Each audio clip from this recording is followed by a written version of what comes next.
Martial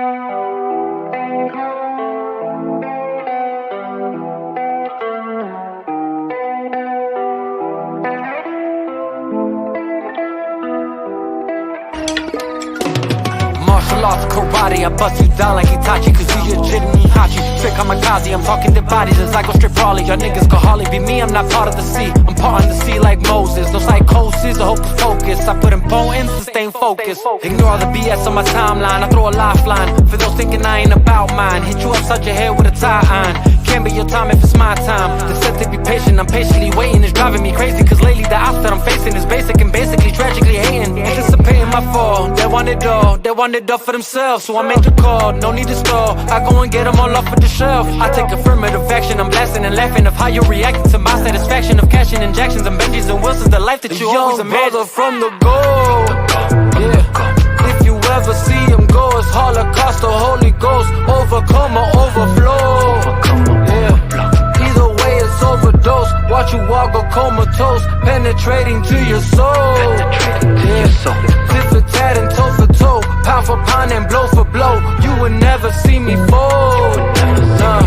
Claiming that what you don't know, that is how you get exposed. Left for dead with bullet holes. Promise to leave it alone, promises all day.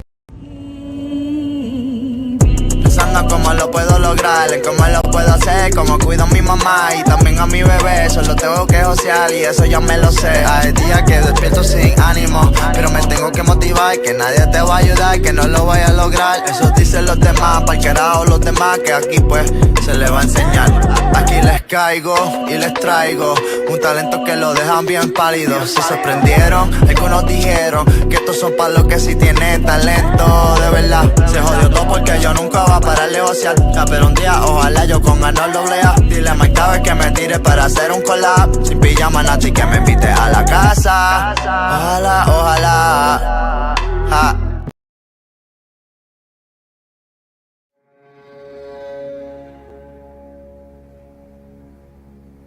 I've become transparent so that you can see me. Can you see me? But not see right through me.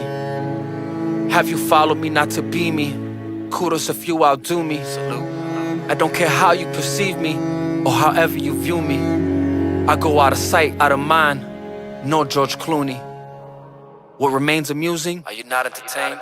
How one person's victory means another person's losing. It's the game. What may be clarity for one, for another becomes confusing. The paths we're choosing leading to different destinations. Different translations leading to different revelations. Making our own truths along the way, seeking some form of justification. The ramifications of our choices apparently go unnoticed. Looking at POTUS, the policies of this administration is bogus. I dare oppose it. Leading the people to freedom just like Moses. Or to who can free us? I'm talking Jesus. Go to church. Holy Spirit, help me fight my demons. Sinner and saint, I'm in between them. Just being honest. Still on this journey where I'm yearning to be better. Learning becomes pleasure. Hurting is part measure. To me, doing something right, you can't grow with no pressure. Change can bring pain. With no pain, there's no gain. Some sacrifices are worth it. Some define divine purpose. Some help you find the right version of oneself by yourself. Because when you're alone, you rely on no help. Note to self. Try not to be so expectant on people who are so dependent. So I strive to be independent. Against all conflict, friction, and tension. Against all this oppression. I won't be kept down on the ground with no protection. I rely on no injection or congressional approval to determine my ascension to the heavens. I fly high like the Jetsons. I take off, even if my chains don't break off. It's face off. Time to see what I'm made of.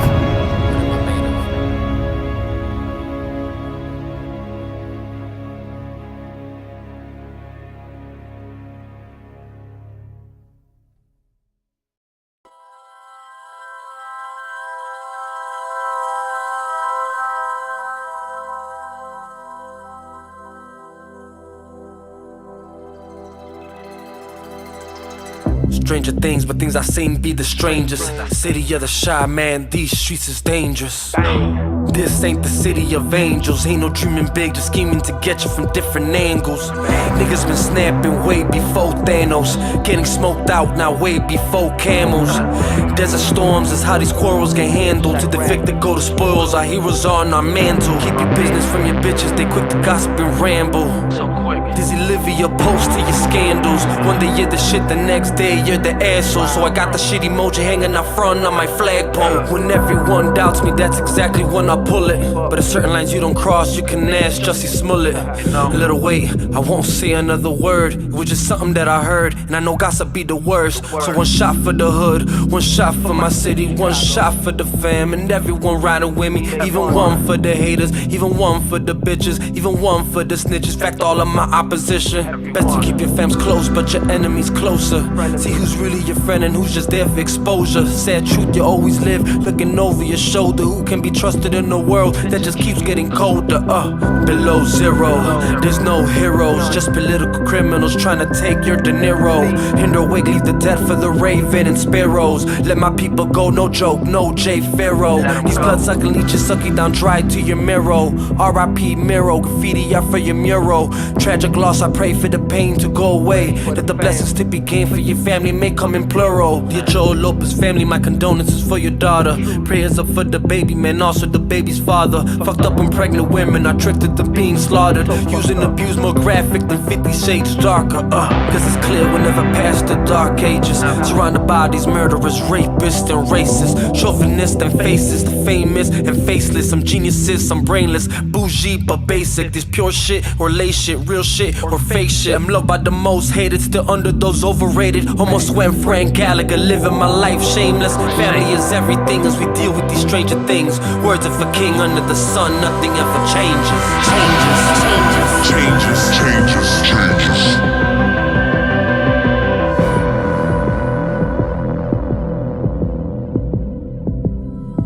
Family is everything as we deal with these stranger things. Words of a king under the sun, nothing ever changes.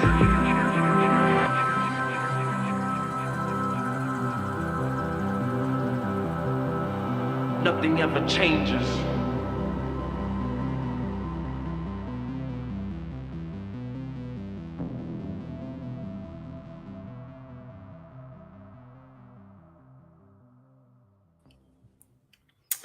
What it do? What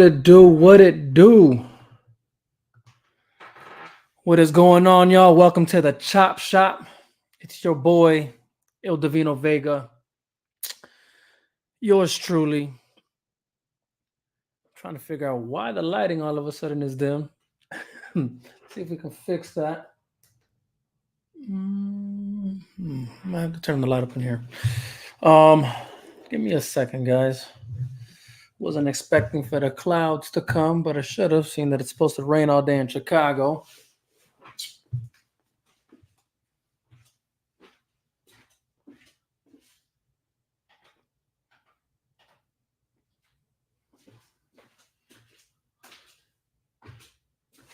All right. At least you get to see the gear, so y'all know what's up. You already know what it is, what we representing here. But yeah, if you saw the description, you should know what we're talking about today. Obviously, a lot of commotion in the comic book movie space for sure. And this wasn't going to be initially what I was going to talk about. I mean, I mentioned last week some of the things that I want to be talking about. That being my breakdown of what I feel the lesson is philosophically or ideologically within the SnyderVerse as far as DC is concerned, between Man of Steel, Batman vs. Superman, and Zack Snyder's Justice League. But it just so happened to be that due to, I guess, Zack Snyder doing an interview with Joe Rogan, which I did speak on last week, right? You know, yes, sir. My boy Pinpoint Gaming in the building. Appreciate you, brother. Like up the video, guys. Subscribe, share, please. Comments as well. You know, interact with us. This is the Chop Shop. We're here to discuss things. But yeah, like I said, if you were here last week, I brought up the Joe Rogan interview with Zack Snyder, and obviously I hadn't fully checked it out, so I didn't have much to say on it at the moment. But just that what I had seen up to that point was pretty lit. If you haven't seen that, I suggest go watching it. I'm going to touch on a little bit of it simply because due to that interview, it sparked up a whole discussion all over Twitter or X or Instagram, Facebook, whatever. Everywhere I was going, it just seemed to be, if well, at least if you're within that circle of people that discuss these things, it seemed to be the conversation. A lot of the things I guess that was said on that interview. But again, if you haven't checked it out, I suggest you go check it out. Um, you know, like I said, check out Joe Rogan's YouTube page, or if you follow him on Spotify, check it out and check out the interview he has with Zack Snyder. Again, a lot of interesting conversations that are conversation pieces that they had within that conversation. One of them being Rebel Moon, obviously, because that's obviously Zack Snyder's current film. Anybody who knows Zack Snyder should know that 9 times out of 10, there is always a director's cut to any film he does, with the exception of certain films that just they are what they are. Like whatever was released, that is the most purest form of that film. That is his, right? So, like I said, the exception of maybe Army of the Dead, and maybe Legend. What is it? Legends of Gahul, Guardians of the album movie. Everybody knows what I'm talking about, right? You should know what I'm talking about. Maybe with the exception of that and Man of Steel, right? Man of Steel, and I guess technically Zack Snyder's Justice League. Those, with the exception of those, there's always a director's cut. Watchmen, when 300, I don't think had a director's cut, but Watchmen, Sucker Punch, Batman versus Superman, I want to say Dawn of the Dead. They all, if not director's cuts, there's like the extended cuts or the ultimate editions, things of that nature. So it should be to no surprise that was obviously going to happen with Rebel Moon, especially if you saw the one that just came out last year, and you can tell it's, at least, if I'm going to be honest, as I watched that movie, as much as I liked that movie, I felt that there was things missing that I felt like, man, there's got to be more to it that kind of explain character behavior in that film. Not to say that not to say that Rebel Moon isn't an easy follow through, because it is, but just me knowing knowing Zack Snyder, if he can make a 3-hour film or 4-hour film to really flush out a really good story, he will. But not to say that that's the only reason why I knew, because I was like, oh man, this is a pretty short film for being a Zack Snyder film. But just there were certain things even as I'm watching, I'm like, I know there's more to this guy. I know there's more to this character that probably we're not, or there's more reasoning behind certain behavior patterns that we're seeing that probably will flush out better if he had more time, and hence which now we know definitively, yes, there are director's cuts to the Rebel Moon, which will be released in the summer, he said, sometime in the summer, together simultaneously. So Rebel Moon 1 and Rebel Moon 2 will have director's cuts coming out simultaneously, which I love, because that means I'll be able to obviously binge watch, and I love doing that. So that being said, that shouldn't surprise anyone, but for those who I guess who didn't expect it now. And yeah, but he did go on record saying, like, if you watch the PG-13 versions, that like between the one that just came out last year and the one that's about to come out, Rebel Moon Part 2, if you watch those simultaneously, the story still makes sense within that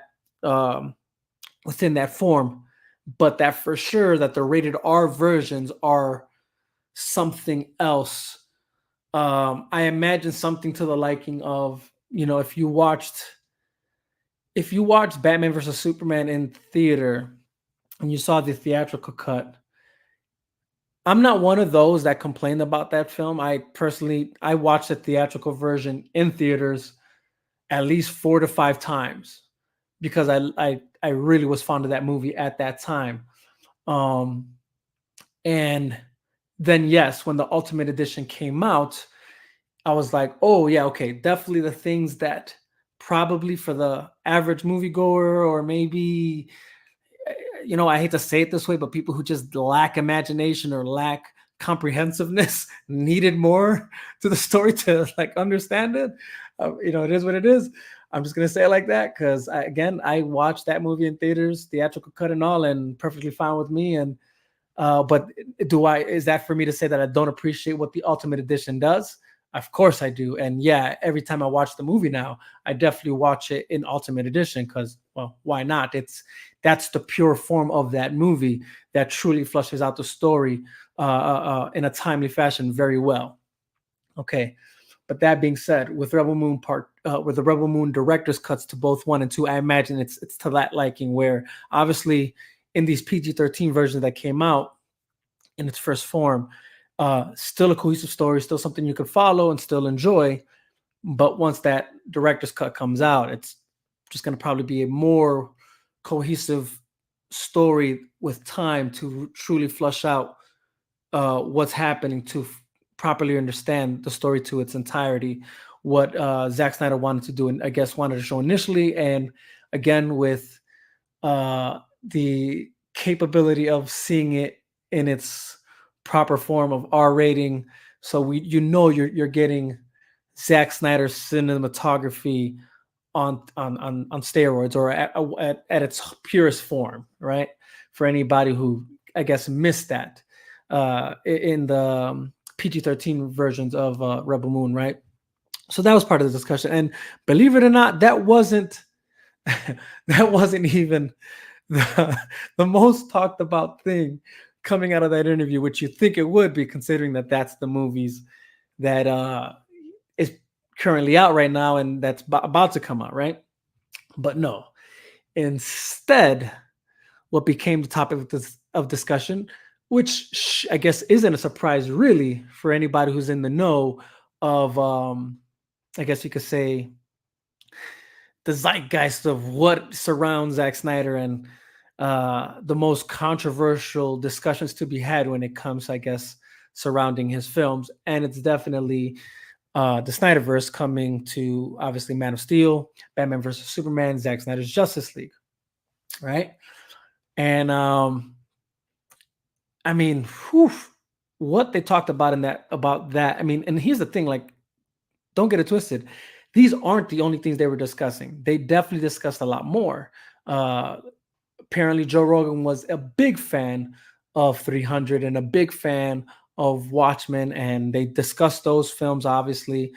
They discussed the storytelling form of those films, which I will get into later because I feel this is it's going to close out, or more so dive into what I truly wanted to talk about today. But I definitely obviously want to touch on these things, considering they are fresh to the zeitgeist of the conversation, right? Especially on the internet. So obviously they discussed Man of Steel, Batman versus Superman, and Zack Snyder's Justice League, the controversy behind it. And there's one thing I'm just glad he said it. I can't recall if he ever said it before. I think he has touched on it before, but there is a certain video I put out, maybe like, if not last year, the year before that, where I was explaining the importance of DC Comics in general as a whole to the culture, and why I felt it was important to do for at least for the companies, as far as DC is concerned, or even Warner Brothers, when you're releasing these movies, the importance of these characters, and why you should be doing your utmost best to put these things forward, and then also they should have done a better job of embracing what their brand was, what their genre was. But all that because when it comes to these characters like Superman, like Wonder Woman, like Batman, and the entire Justice League, and you can even, I guess, add Marvel into that too. But I bring up DC because they came out first. They are, especially Superman in general. He is the blueprint of every superhero that followed in a way, right? But the whole point is one thing he mentions is that these characters and to why they're so beholden almost religiously by the fans is because they are a modern day mythology. They are our modern day mythology. They are, and I named it an American mythology because they come out of America. And when you see their influence around the world, throughout, culture, race, etnicity, and countries, whatever, the reason these characters stand out is because they are our time. They are the mythology of our time, right? Especially when you see the way, if you're a fan of any of these characters, their storylines, their roles, the way they're portrayed, they, in a sense, they are portrayed as gods among men. Even when you consider, guys like, Batman, or you know, uh, you know, heroes that aren't necessarily super in power, but they are definitely uh, uh, uh, examples laid out before men that are that you can look to give you some sense of uh, ideology or philosophy, right? And I thought that was like great for him to say, because when people go watch these films, and this is going to bring up my next question further down the line, but maybe this is probably I should have brought up later, and I'll probably bring up later. But my whole point is there is a question that I have to ask when it comes to movies and to art in general, but we'll get to that later. But he mentions that, and like I said, I just felt that was something great that he mentions, because that is why these characters are important to the fan base, and why the fan base, I think, appreciated his films, contrary to the haters that just rise up every time this man is out there in the zeitgeist of the internet, and their weird takes when it comes to his films. But we'll get to that. One of the major controversies that obviously came up from that conversation he had with Joe Rogan, and that's that Batfleck is Batman. It is what it is. He mentions it, he says it, and somebody had to say it, right? But Batfleck is Batman. Ben Affleck's Batman is Batman. Whether you like it or not, that is just a fact.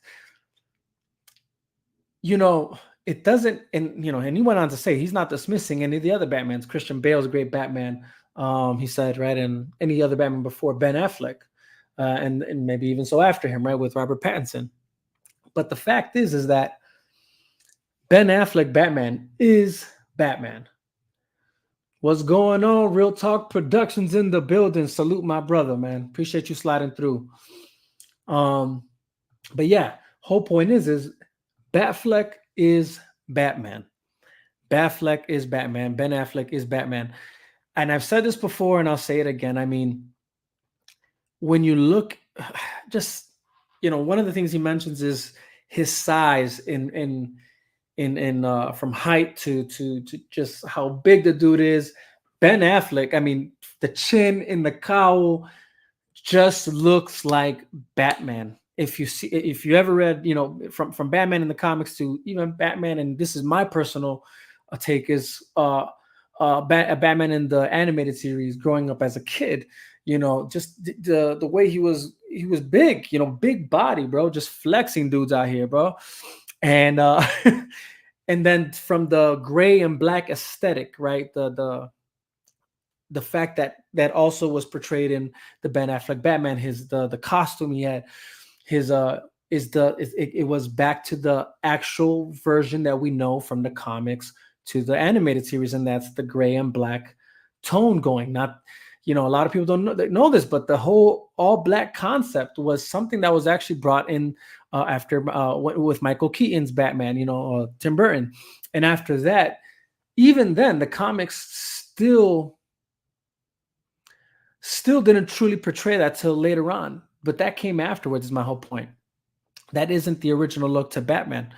And not that that matters necessarily. Personally, in my opinion, I think when you're doing movies or even comic books or even cartoons of these characters, the reality is they all should be open for interpretation, because in the end of the day, we all know that the multiverse exists, parallel timelines, and things of that nature. So, these stories in the movies do not necessarily have to be an exact adaptation from that which already existed in the comics, or the animated series for that matter. But the fact that they do hold some sort of like inspiration from that, I think is like kudos to the director, for the team overall, realizing like, okay, yeah, like let's grab inspiration from what already came, so that way the fans that do have an affinity for these characters can identify like, oh, this is that, this is this, like, oh man, like, out of all the Batman I've seen, this is definitely by far the closest one I've seen to what Batman really is in the comics, and in the animated series and things of that nature, so forth and so forth. So that's that. And then the next thing they pointed out, obviously, which for sure obviously has to be said, is that, Batman does kill, right? Batman does kill, and he has killed in the comics, in the movies, and that's a fact. Whether you like that or not, like, it is what it is. He has killed, and he does kill. Now, granted, he doesn't do it to the same degree as someone like Punisher, right? or Moon Knight, or that's like a Marvel. So I'm trying to even think of somebody in the I guess DC wheelhouse that does something that has that kind of behavior. Mhm. Well, there are other iterations of Batman that are very much like Punisher, but that's another story. But my whole point is that Batman does kill, and he has killed from the comics to the movies, and just the fact that people even like that have this idea that, oh, he doesn't kill, that's part of his ethos, whatever. Like, yes, that is a part of who he is, right? And at a certain part of his development, right? And that's not to be dismissed either. But then let's just be honest, like when you're looking at the Batman that does exist in Batman versus Superman, you are looking at a Batman later on in his journey as Batman that has gone through the shit, man. He has gone through it. He has been tested. He's been battle tried. You know what I'm saying? He has gone through it. Many villains that he's had to face, many ups and downs, many people he has lost. That including the most probably important piece that you see in Batman versus Superman, and that's obviously Robin, right? And then obviously what we also witnessed in the intro to Batman versus Superman is that he also was there to witness the destruction of Metropolis and that of his own building, which had his own employees that he worked with probably personally, that he called them to why he was referring them on a first name basis. And then obviously the trauma that's obviously just existed in the beginning, that obviously, okay, why he, in a sense, lost his way in that film, or to where he's at in his journey in his at that point in time in that film, to why he obviously is a bit more ruthless, or not. I don't even want to say reckless. A lot of people, and that's the thing. You hear all this talk throughout the internet when, like, obviously, because for sure this whole thing sparked up this conversation, and I seen it all over the place in X and Facebook, and just the way people are so like, and you can tell it's this weird like either ignorance or just blind hatred towards Zack, that they just need to find any reason, because I would see like things like, oh, he was just so reckless in that film, and that's and it's like and then they'll be like, the way he was driving around when his Batmobile, and it's like, bro, like recklessness driving like that also happened in the Dark Knight trilogy. It also happened in the other Batman films. So it's again, it was just this weird hypocrisy or blind hatred that they bring up these things that they have against Zack Snyder's films and his takes on the characters, that to the characters that they do hold up to the pedestal, or even other films that they hold up to the pedestal, that they have the same things that you're seeing in these films, in the Zack Snyder's films.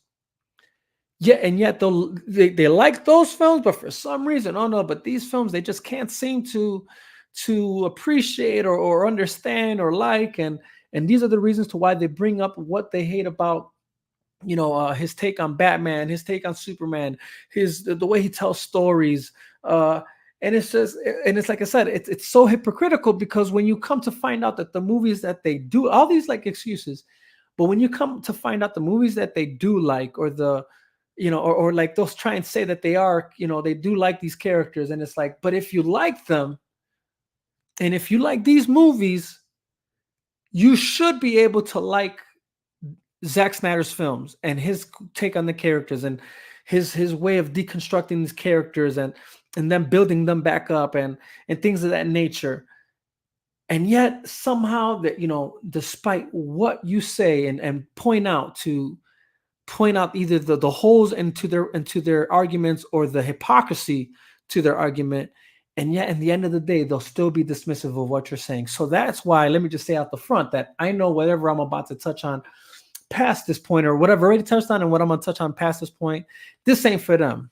There's always going to be these haters, I guess, and they're always going to exist, or you know what? And if it's not even that they're haters, maybe it's this overall like hive mind mentality that plagues a majority of people these days, that everybody just somehow has this, they just repeat the same thing that they've heard, the same thing that they've seen, from the headline to the snippets that they of the audios that they pick up and that they hear, and it just goes on and on and on into the zeitgeist, and that's all they know, and that's all they say. And yeah, no doubt, exactly, you know what I'm saying? Beer goggles, right, exactly, and so that leads me to my next question, right? And so like I said, just to address the elephant in the room, I understand that there's going to be these people that exist, whether they're haters or whether they're just so beholden or sucked into the hive mind of narrative that exists out there, to why they can't accept anything else, or maybe they're just fans of something else, to why they don't want to see this, or accept that these were great movies with great stories, great character developments, and takes on these characters. And again, and the sadder part is, if they were really fans of these characters, this ain't the first time that it's been done, right? So again, it's just funny to see these things. But either way, this brings me to my next question, right? And that is, are movies art? Right? Are they art? And here's the funny thing. This question isn't even just something for movies. You can even probably throw this as far as music is concerned, or anything out there right now at the point in time that at one point was considered art, or should be considered art, and was looked at as art. And all of a sudden, oh man, I don't know if you hear my tummy rumbling. I'm definitely hungry, guys, but again, we're not going to touch on that. I'm more hungry and thirsty to get to the truth of this matter, right? And that's is, are movies art? And the answer, the obvious answer is yes, it is art, right? Which should then beg the next question, right? But we'll get to that. I'm asking this question because it seems like movies, and you can even throw music in this, but movies in general, it seems, are viewed as solely entertainment. And if that's the case, I can see why you lack understanding or follow through when it comes to the storytelling you're getting in some of these films. And here's the crazy part. It's not even just films like this one. or like these, like Man of Steel, BVS, Batman versus Superman, or Zack Snyder's Justice League. There's other films that suffer this same criticism or scrutiny, but because it seems like people are just watching movies from an entertainment value way, or way of looking at films. And if that's the case, then that's how you fall into the hive mind mentality, and where we're at now, where it's movies by committee, where they think there's this absolute formula that can exist through all movies that are out there. And that's the same thing with music, but we're on the discussion of film, where it's like, and if it doesn't have that formula, see, that's why no, he's not a good storyteller, or he lacked this, or he lacked that. There was lack of this or lack of that, and honestly, like, that's just baffling to hear. And it's because I feel that there's this idea of, and here's the thing, even critics themselves, they have this idea that if this structure is missing in a film, then it isn't a film, or it's not a good film. It has to have this, it has to have that, and that's what makes a film, and that's why this movie lacks luster, and this is why the movie I just wasn't compelled, whatever. Like, all this is why I was lost, and why they had already lost me here at this point, and blasey, blasey, blasey. A million and one excuses again to why they just can't accept certain films in general, but more importantly, Man of Steel, Batman vs Superman, and Zack Snyder's Justice League, right? Which here's to say, even these people that fall in that category, honestly, are such a minority, because what I've come to learn over the past few years is that there's a lot of people that love Man of Steel. There's a lot of people that love Batman vs Superman, and the reality is there was a lot of people that really love Zack Snyder's Justice League and received it well, right? But in case there's people out there that are somewhere in the middle that still don't know how to perceive the film, because they're somewhere, they're like Neo in the Matrix, right? Where like a part of him is realizing the truth, but a part of him is still stuck to the hive mind, still stuck to the machine of intaking information and what films are, blah, blah, blah, blah, whatever, all that, the way that they're told to do so, right? So this is what I'm hoping to rectify here. And also maybe for the people that do love the films, and again, maybe lack the proper points to be made, or maybe even still haven't maybe gotten what I'm about to share as far as what I believe those films truly showed us, to why I feel these films are the best comic book movies to have existed in our lifetime, and why they're important overall when it comes to just life lessons in general. But we'll get to that, right? But again, are movies art is the question I put out there, and I said, and obviously my answer is yes, and that begs the next question, right? And to the whole hive mentality, and is there more than one way to put out a movie, or to display a movie, or just, and here's the real question, is there more than one way to display art? And the answer is obviously yes. So again, this idea of movies that are made by committee, that they all think, oh, the movie has to have this, it has to have that, it has to be lighthearted, it has to be funny, it has to have all these elements to be a good balance, so that we can. And what they're really all concerned about really is just profitability. And what they don't realize is, and I think this is the reason why there's this, why the entertainment industry as a whole, and this is again part of the discussion that they had, Zach and Joe Rogan, and the reason why there's this part of film that's struggling in this day and age is because there's a lot of movies being put out there by committee that are all trying to do the same thing. They're all trying to mimic each other. They're all having the same formula. You'll see that heavily in Disney films right now, right? You see that heavily in Disney films, where everything they're putting out there has the same formula. Like, oh, child and grown up together. Like that's a thing. People love that. People love a kid whatever in a film, and that's the way to put that out there. Like the people respond well to that, and a lot of things are doing that now, and you see that heavily in the Disney wheelhouse of things, right?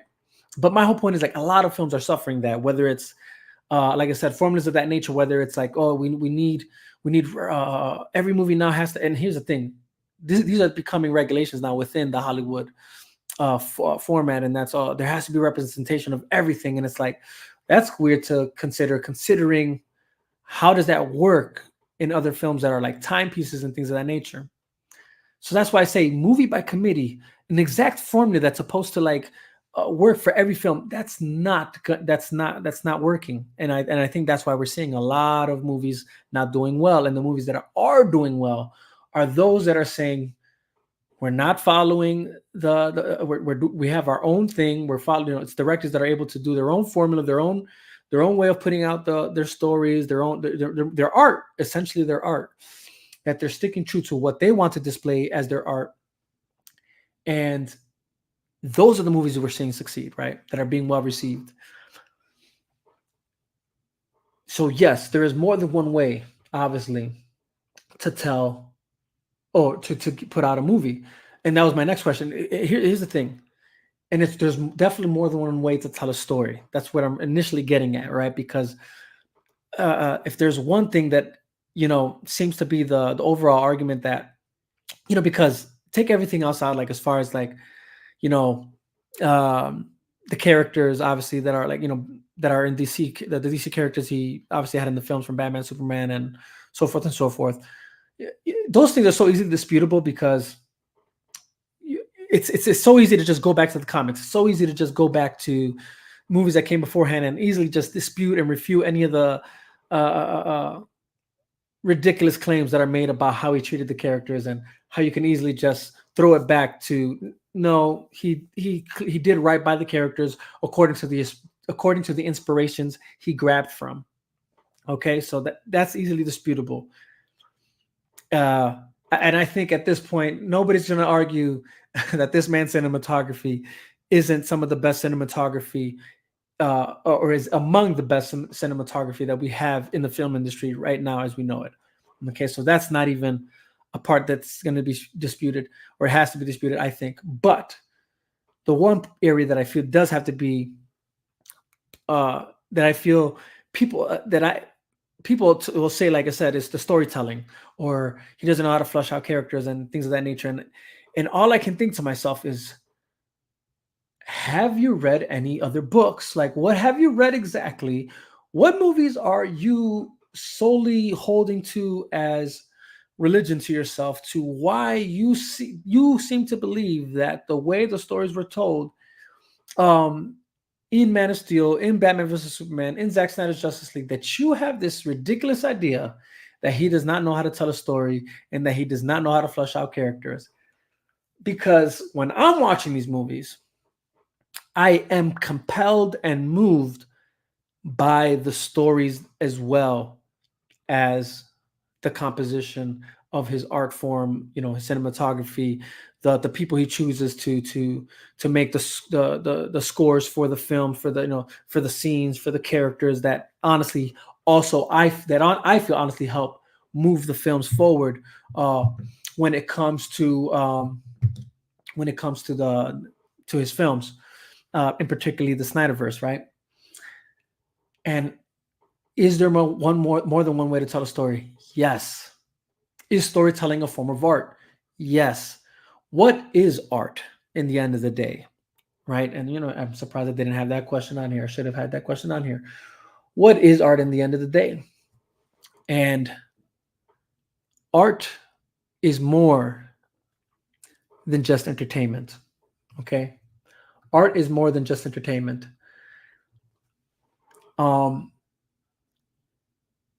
Art is a culmination of the artist's thoughts, the artist's convictions, the artist's faith, the artist's way of life, the artist's struggles, story.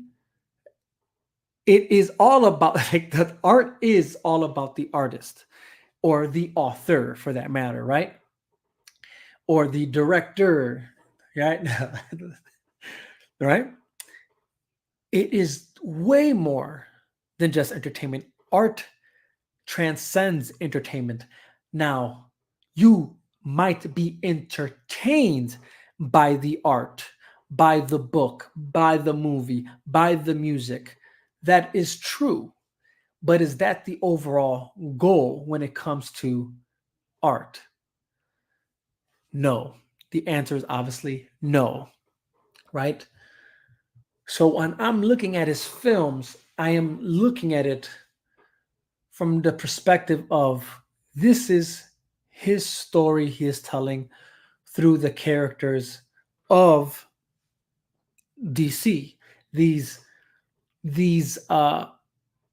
this American mythology, this modern mythology, right? And he is telling it through his eyes, through his mind, through his heart, that which has informed him on what he believes to be true and how he's perceived the characters to be true to him, right? And I have no problem with that. Now, the reason this is important is because even as I think to where I'm now gonna get into the thick of what I really want to point out when it comes to these movies, to what I feel is the major thing that compels me, that moves me when I seen his films. And we're gonna get to that, but so there's a relationship between those, when you're watching the movie, which is between the art, and honestly any art, which is between the artist and the consumer. And when I say consumer, I'm talking beyond profits. I'm talking about just, even if it was art that was for free, the way you consume it, the relationship of art is between the artist and the consumer. So that being said, again, I can understand why maybe some people have a hard time understanding his films. Does that mean there's a problem with the film? Definitely not. Now, there's definitely argument to be made that there's a problem with the consumer. Right? There's more argument to be made that there is an issue with the consumer that cannot consume the art. That is definitely more true than the idea that the issue is with the artist who failed to project forward what needed to be consumed.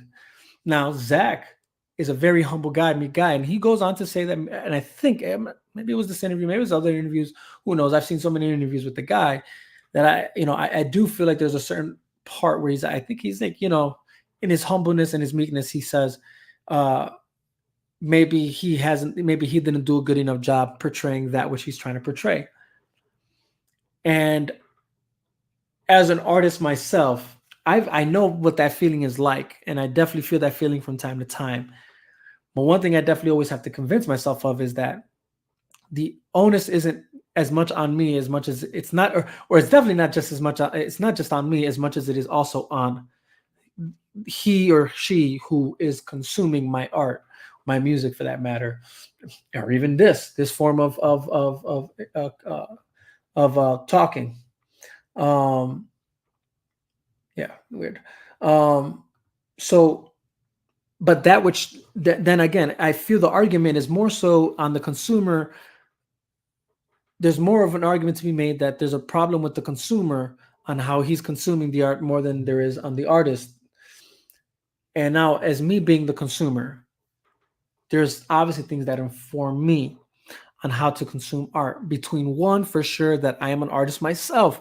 So there's certain elements and things that I do that I try and put in my art that I also look for when I'm in taking art. And obviously his movies to be more so the case.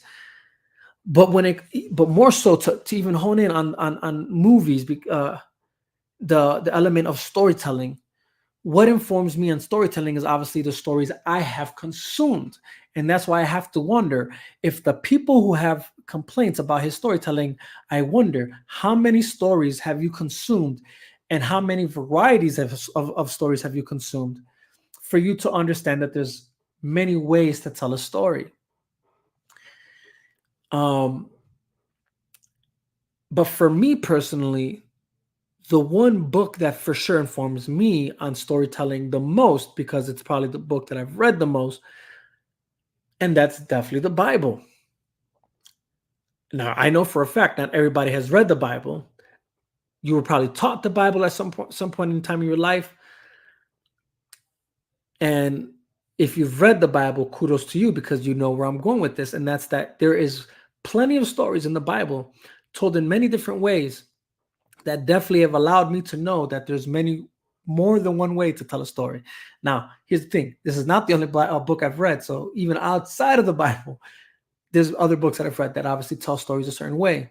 But within the Bible itself, there's many stories, many books that tell stories a different type of way. And that's that they tell stories from past, present, future,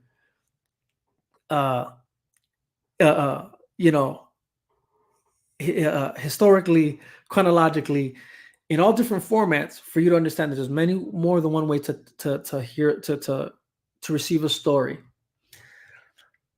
Now, what I feel when I look at Man of Steel, when I watch Man of Steel, when I watch BVS, when I watch Zack Snyder's Justice League, and because of my I guess you can say information of how stories have spoken to me from the Bible and so forth, other books and whatever. But what I feel falls in line is that even outside of the Bible, because for sure there are other things that also ring true throughout these movies, and like mythology and things of that nature, which I will say personally my take, and not to dive too deep, and this is definitely a discussion for another time, but that from the Bible to other religions and other mythologies, that there is parallel truths and ideals throughout religions and mythos that exist that I feel are not by coincidence and are important to understand. That I feel if you had any sense of knowledge when it comes to this, you would understand how grander these movies are, and even the importance of these characters, but even more so the way they were told in his movies. I feel that if you had this knowledge of knowing the parallel truths and ideals and philosophy that exists throughout these religions and mythos, but that definitely even ring even more true for me personally through the Bible, you would begin to appreciate more what his movies are really showing and saying, what they're really showing and saying, that we're definitely going to dive into a bit today. And honestly, what I will say is this too. I do want to eventually do maybe like a movie watch party where we break down piece by piece, certain things that are happening throughout the movie overall. But there's certain things that I definitely there's a notion in particular that I want to focus on, which you probably saw in the title of the videos, which was selfless sacrifice, SnyderVerse, right? Because these are things that I feel are embodied in the SnyderVerse, especially when it comes to the DC wheelhouse of things. But there's a lot more than just that, right? And we're going to break that down right now. But what I for sure feel is something that is heavily shown in his films, that if you could see it, you cannot deny and come up with these weird accusations that his storytelling in these films weren't in line or are far off or not good, whatever. But the lessons that come from these films that for me show that he knows how to tell a story, and the storytelling in these films are very much that of which I have read from the Bible to other books, but really the Bible, and I'll break that down a bit in the future or as we go along. But it's these 6 things here: faith, certainty, conviction, selflessness, sacrifice, and love, which you see throughout his film, right? And the reason I feel it's important that we acknowledge these things in his films, and in these films in particular, because, man, these films truly are for our time, where we're at as a society, as the human race, as you know, where the culture's at and things of that nature, even politically and stuff of that nature. But we're not going to dive into that. Like I said, that's something to discuss when I probably break down the films. But these 6 things that I'm mentioning are very crucial, very, very crucial to what I believe was important in these films that came out. Oh, shoot. Okay. The brother Sickness in the building. Salute, my brother. Appreciate you sliding through. Brother. But like I said, these 6 things are definitely what I want to expand on in what we see in the films, like literally out the gate, right? So obviously started with Man of Steel, right? The origin movie of the main man himself, Superman, right? The inception of what we know as the SnyderVerse, which is important because this is the film that launched everything else, right? This is the genesis of the Bible, okay? And this is why I say, like, this is why it's important to grasp what I'm saying. But this is the inception of it all, the genesis of the SnyderVerse, right? Now, arguably, for me personally, one of the best comic book origin movies to exist. Now, Zack Snyder claimed in an interview that in his DC cinematic universe, that he wanted Superman to be the center of it. He wanted Superman to be the center of that universe. He wanted to make Superman the main guy again, because obviously it's not a mystery, it's not a secret. Batman obviously has been the poster boy for DC for a long time now, right? He is the main character, and that's not hard to understand either, right? But obviously Zack Snyder having this idea that he wanted to bring Superman back to the forefront, right? Of what was going of being the main character, but also being the centerpiece, the foundation of what he was trying to build cinematically. Okay, that in itself is it's a really interesting concept, considering the role he had Superman playing in his films, and honestly, again, is even a role he's played throughout DC. And make no mistake, he's the foundation of it all. And even in all this, even though knowing that he wasn't the poster boy, he wasn't the most beloved. Batman clearly was that guy, right, who took that mantle. And there's obviously good reasons why, there's no mystery to why that is. But I don't want to get too deep into that. That's a discussion for another time. We can break down why Batman has been that guy for such a long time. And I think it truly does revolve around that, who his character is, to why I think everybody gravitates to him so easily. But again, discussion for another time. We're not going to go deep into that. But Henry Cavill's Superman in the SnyderVerse is at the center of it all. If you're really following the story from the beginning to where it last ended, and hopefully where then it continues to go, Superman is still the center of it all. So it only makes sense, right, why we get Man of Steel first, right, and why he is the genesis of what was going to be the SnyderVerse. So with that being said, this is where we start off, Man of Steel. And again, at a certain point in time, I would definitely love to probably dive deep into the films itself, do some sort of watch party or something and do like my own commentary throughout the movie and truly flush out the entirety of this amazing story that was being told. But for now, I want to just focus on these lessons that I feel these movies gave, starting at the genesis of it all, right?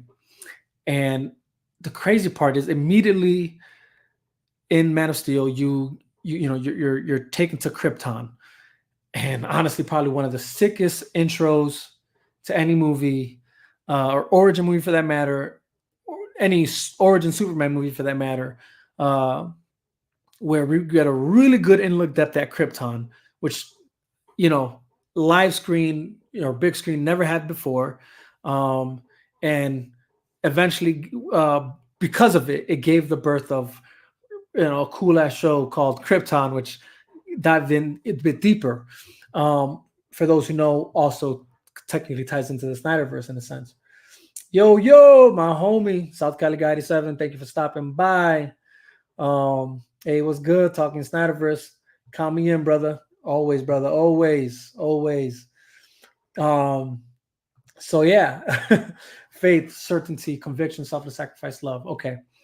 So out the gate, they start at Krypton, and what speaks volumes to me in that beginning scene, and again, there's many things that we can break down in that opening sequence, but the main thing that definitely stuck out to me, obviously, was Jor-El and Lara, and the choice they were placed with, right? With, in a sense, giving their son the best shot he could have, but not even just his son, technically their people, right? The legacy of what would be the legacy of their people, giving them their best shot, right? And the reason I say faith, why we're immediately drawn to see faith, is because when you look at the way the certainty Jor-El has in the certainty he has, definitely lets you know that his faith in his son is so certain that he has, with certainty, he's able to make his decision with conviction of what they need to do, right? And Laura, you also see, right, his mother, Laura, right, having to make that same choice. You see the struggle there, though, right? Because you see her, obviously the motherhood, like just the instincts of mothers, like, it's not an easy choice to just send your son away and you're not even going to be with him, but she has to make the choice, and she knows she has to. And she's also moved by her conviction, right? Which leads them to both make a selfless choice, where they're not thinking about themselves, but they're thinking about their son. They're thinking about their people. They're thinking about the legacy. They're thinking about the truth. They're thinking, and despite, and you get to this further on, or later on in the movie, right, where Jor-El addresses the overall question, like, how can you just leave your son? But we're not going to we'll get into that, where the decision they made was still a decision made also in love. But these are elements that you're seeing immediately displayed from the jump, setting the tone, setting the thread and the foundation of what is the underlying lesson and story being told throughout the entirety of this universe. And we'll go there, right? But you're seeing that you're seeing Jor-El, Kal-El's father, and this is another element that I feel is important. His father making this choice with faith, with certainty, with conviction, selflessness, that allow him to make this sacrifice, right? And then leading obviously Laura to also believe that same truth, that this is the best choice for their son. And boom, this is what sets in motion the entirety of the story. Very important. Why is this important, right? Why, and to why I'm even calling this the genesis of it all. Interestingly enough, when you look at the Bible and you're looking at the story that does exist in Genesis, and this is the story that, again, is the foundation that sets everything forward for anybody who's reading the Bible correctly, because everybody has their own interpretation and weird ways of looking at things, and who knows. But my interpretation of it all is that same lesson that exists in this story that's being told also exists in that story that's being told, within the Bible, where you're seeing faith, certainty, conviction, selflessness, and sacrifice being made in love. Now, which again, why is that important? Why am I bringing this up? Because the Bible being one of the most influential books that transcend throughout all time since its existence, right? That since its inception to where we're at now, still a book that moves people, that compels people by these certain attributes and truths that exist within it throughout its story. But it starts at that beginning story, the beginning of Genesis. It starts there, and it's an existing thread that exists through all the stories going forward. If you have ever read the Bible, if you read the Bible, you know what I'm talking about, and you know what I'm talking about, that there is a thread that exists from Genesis to Revelation that makes such a compelling story, even throughout all these different books that tell stories in a different way, in a different manner, from a different time to, whatever. And yet, because there's this consistency of faith, of certainty, of conviction, of love, of selflessness, of sacrifice, every story shows this. If you can see it, and you see this very flawless execution throughout Man of Steel, throughout Batman vs. Superman, throughout Zack Snyder's Justice League. And that's why when I see these films, I see a cohesive story that's telling the same thing, like throughout the whole film. The lesson that has to be grasped, the conviction. I have held that hope in my hands. Yes. So exactly right. And what is hope?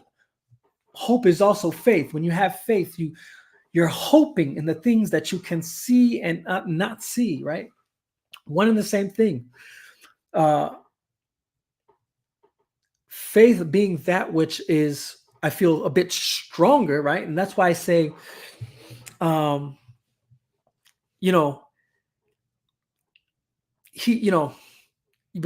words are so interchangeable, right? He could have said, I've held that faith in my hands, right? Like, because he has faith in this direction, right? But hope, hope is like, this is, it's the same thing, right? That's why, yeah. And here's the thing: the dialogue. Thank you for bringing that up. Another interesting factor to bring out about these films is that it's the dialogue you also have to be paying attention to, which again is just silly to me when I hear people say that the dialogue is whack, or he's it's just weird, Now, but the dialogue is a heavy part of what helps bring understanding to the story that's also being. I mean, here's the thing: when it comes to his films, it's the culmination of everything, from the dialogue to the cinematography to the score, that gives you the overall comprehension of what you're supposed to receive, right? But again, back to the what I believe the philosophical or ideological lessons here are, or even faith lessons that are here to be told.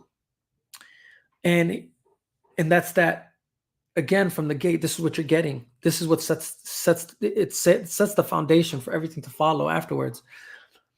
His father making the choice to sacrifice their lives for their son's life, and overall even their people's life, the legacy of what was going to be known of the Kryptonians, right?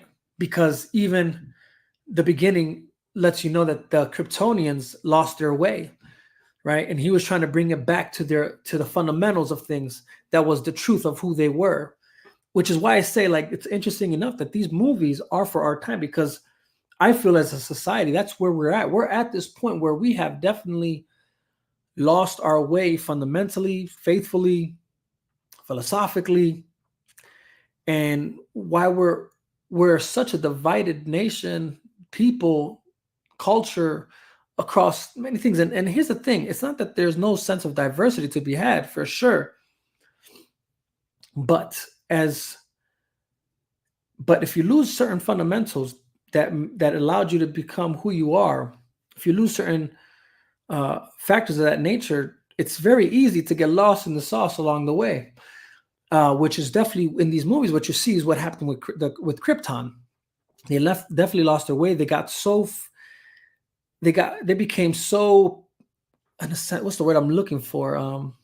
You can tell they became so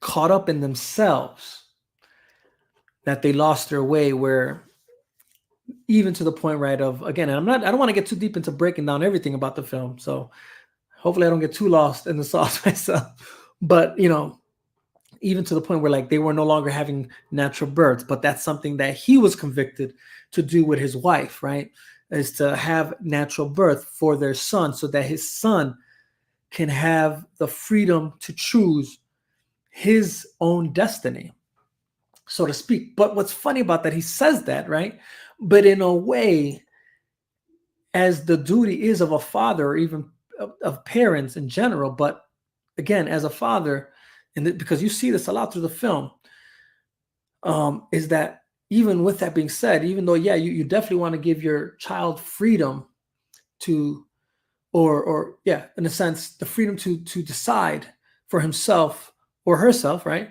Your children in general, what they're going to do. But there's a slight hand, your hand still helps guide them in the direction is best for them, to protect them and build them to become the best that they can be in whichever path they take in their life, right? Which you see with Jor-El and Jonathan Kent, which is the next character I definitely want to get into. But all that, again, to just solidify that intro, which is to why it's important, is because Jor-El and Lara together set forward these principles of faith, of certainty, of conviction, of selflessness, of sacrifice, and of love that definitely in future inform more Clark Kent's decisions, right? Of who he's supposed to be and the purpose he is given, right? You fast forward, right? And now obviously Superman's on Earth, and again, now it's Jonathan Kent and Martha Kent who are put in the position of raising this child, and how are they going to raise him, and how best to address the issue and the elephant in the room, right? Of what's bestowed upon them, and here's the crazy part. This is why I say, even, there's a sense of biblical portionality there. And again, and even mythological portionality there, because certain mythos have a similar story, right? But on a biblical level, right, and I've said this plenty of times, it's like, if you know, it's interestingly enough, right? Jor-El and Laura are having this conversation where she says he'll be an outcast, he'll be a freak, and that they know they'll reject him, which was slight. Here's the crazy part: is they were both right. They were both right prophetically, right? There's I don't know, man. And again, this is maybe why I appreciate these movies more, is because I the lens I can see them through is definitely from a biblical personality, which allows you to see a sense the propheticness of what was foretold, right? And that's that they were both right, right? He was rejected, he was an outcast, but he also was a God, right? To them, to mankind, he was this messianic figure, which then is further discussed in you know in BVS and Batman vs Superman, right? But again, a very biblical version of the Father sending the Son to save mankind, right? To be the savior for mankind. So that there's that image as well, which you see obviously further on. But again, I don't want to get lost in the sauce. I want to stay focused on, again, that's for another time. I do feel it would be cool to break down the film bit by bit, you know, scene by scene, and why I see what I see, whatever. But to stay in line with these principles that I'm mentioning here, now he's in the care of Jonathan Kent and Martha Kent, and they're confronted with the same, you know, issue, right? Or the same issue or the same situation. And that's that now they have to consider something else other than themselves, right? Someone else other than themselves, which you'll see why I feel this is important, especially in today's climate, today's society. But here we have Martha and Jonathan, Joseph and Mary, right? Again, very similar thing, but they have to now consider the lives. They're put in a situation where they have to consider the life of Clark, as well as consider the life of the world, the life of the world. You know, they have to consider both the life of their son, the life of the world, their lives, right? All this is now thrust upon them, you know. And all that, the reason I bring that up now is because, again, there's a lot of controversy that came with how certain people just didn't like the way Jonathan Kent was portrayed and the way he was killed off and things of that nature. But it is so important. It is so important to the story that it couldn't have been any other way. Apart from the obvious that if you're going to tell a very grounded, the best possible grounded story you can of Superman, you have to obviously know that they can't just, in the way you've seen in time before, like, oh yeah, oh, this kid is great and he's got these powers, so he has to use them for good, and they just so recklessly put him out into the world. That's not a good way of telling the story, right? Hold on, let me catch up into the comment section, and I'll definitely get back to what I was saying. Let's see. Okay. Jor-El and Lara did the only thing possible. They knew Krypton as well as themselves were doomed. And rather than have their only child suffer the same fate, they chose life for him without them. Yes, exactly. The sacrifice, right? That's the sacrifice. The selfless choice they had to make, because it wasn't about them. It was more so about Kal-El, right? The sacrifice, having to let go and not knowing what will happen to their child. That's a massive leap of faith and hope. Exactly. Thank you. Exactly what I'm pointing out here. Jonathan Kent was great. People forget selflessness is different per parent, and Jonathan Kent was family first, no matter. Made all the sense, and my mother agreed, so that confirmed Jonathan Kent's actions 10,000 times for me. Oh, yeah, there you go. See, because your mother knows. Parental convictions. That's, again, one of the words that I'm putting in there. Parental convictions. In life, you have to there are certain convictions that convict you to make choices, to say things, to do things, and that's what informs you on how you move forward, which is why it's important, because when it comes to, but here's the thing, Jonathan Kent's choice was not that far from Jor-El's choice as a father. And same thing even with Martha. Her choices were not that far from Laura's. They obviously chose to keep Clark Kent's abilities. Well, one, they chose to keep Clark's existence as a whole to themselves, because they knew what could come from that if people knew. They were, they mentioned they were at one point expecting the government to show up. Luckily, they never did, which allowed them even more capability of keeping Clark's existence safe. Keyword safe, because they were guided by their conviction. Their conviction to keep their son safe, and their conviction to keep even mankind safe to a certain degree, because they knew the world was not ready for what Clark was about to do, right? And what he couldn't do. So that's why in certain scenes right now, to get to the more controversial parts, right? In the certain scenes where you see, obviously Clark decided to save the kids in the school bus, which was obviously the right choice. So even when Jonathan Kent says, when being asked, should I have let them die? He says, he pauses, he says, maybe, knowing very much that wasn't necessarily the right choice, but he was trying to push forward the reason why Clark had to understand why keeping his existence and his abilities a secret was important, because there was so much more at stake, right? There was so much more at stake.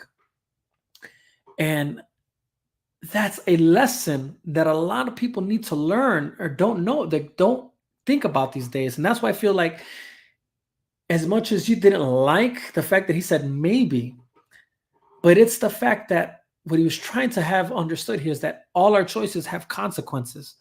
And that's what he wanted. Like, that's the lesson, obviously, in the story being told to Clark. But as the consumer, as the viewer, that's the lesson you need to learn, is that there is so much more at stake with each choice you make.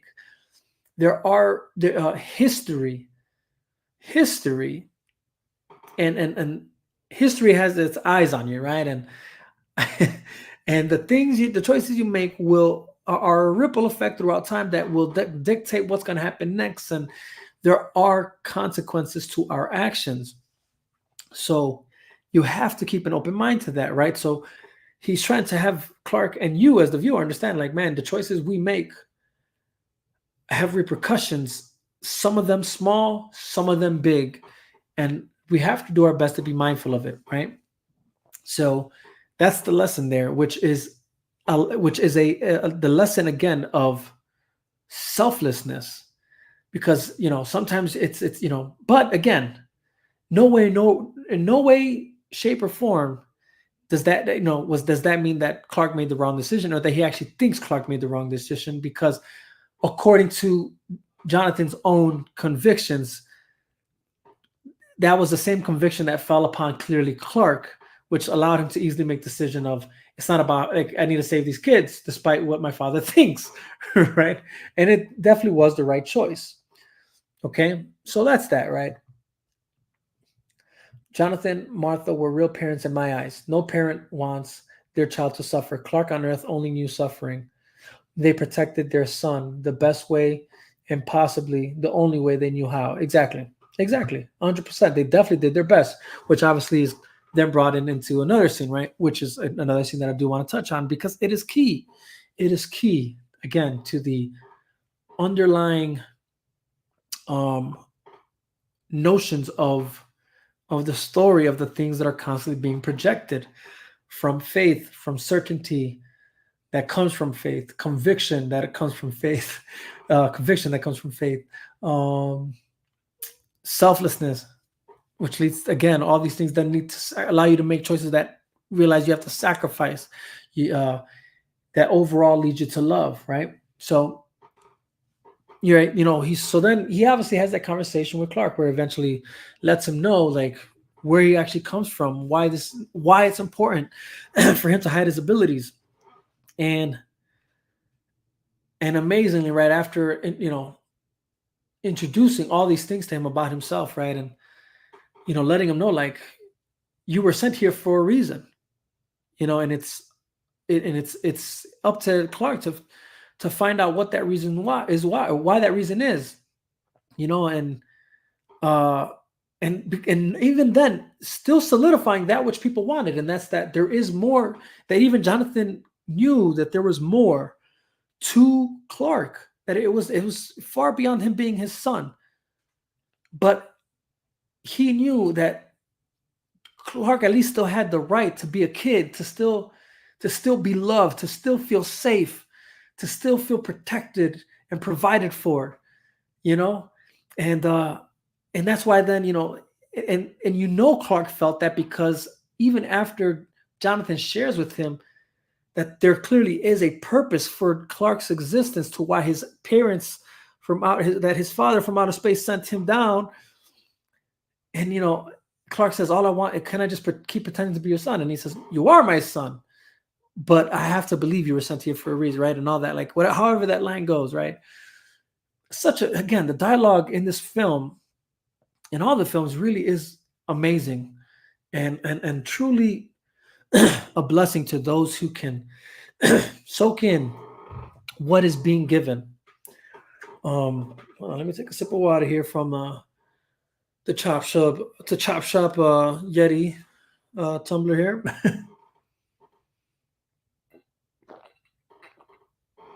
Oh, that's good. Right? So, this chair moves, rocks or squeaks so much for me. So, he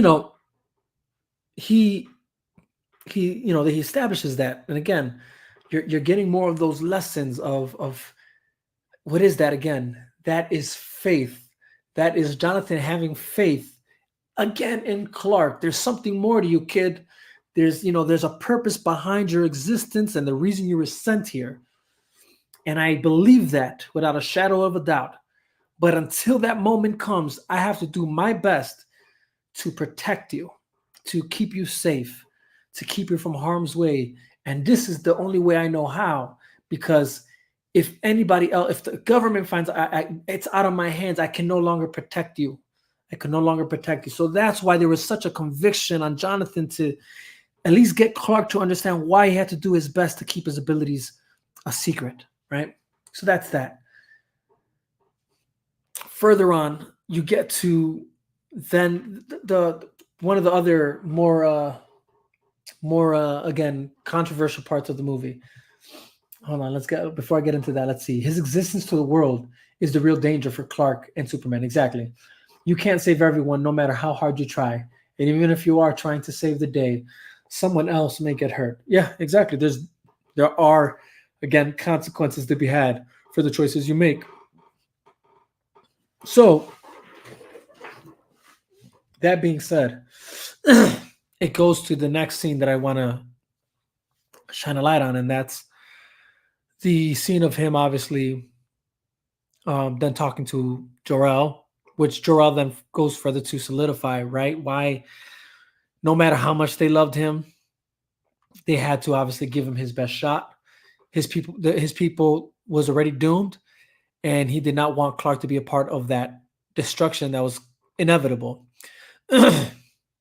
So he gives his son his best shot. But knowing very well that there is a purpose for Clark to be on Earth. There's the position he put him in, again, was one of great responsibility, and that it is, again, solidifying that which Jonathan says, and that's it's up to him to figure out what that is for himself, to know the limits of his powers, and that is his responsibility, so that he knows exactly what he is capable of, what he can be, who he can be, and whether or not that is going to be for the benefit of mankind or not. That choice is still his, right?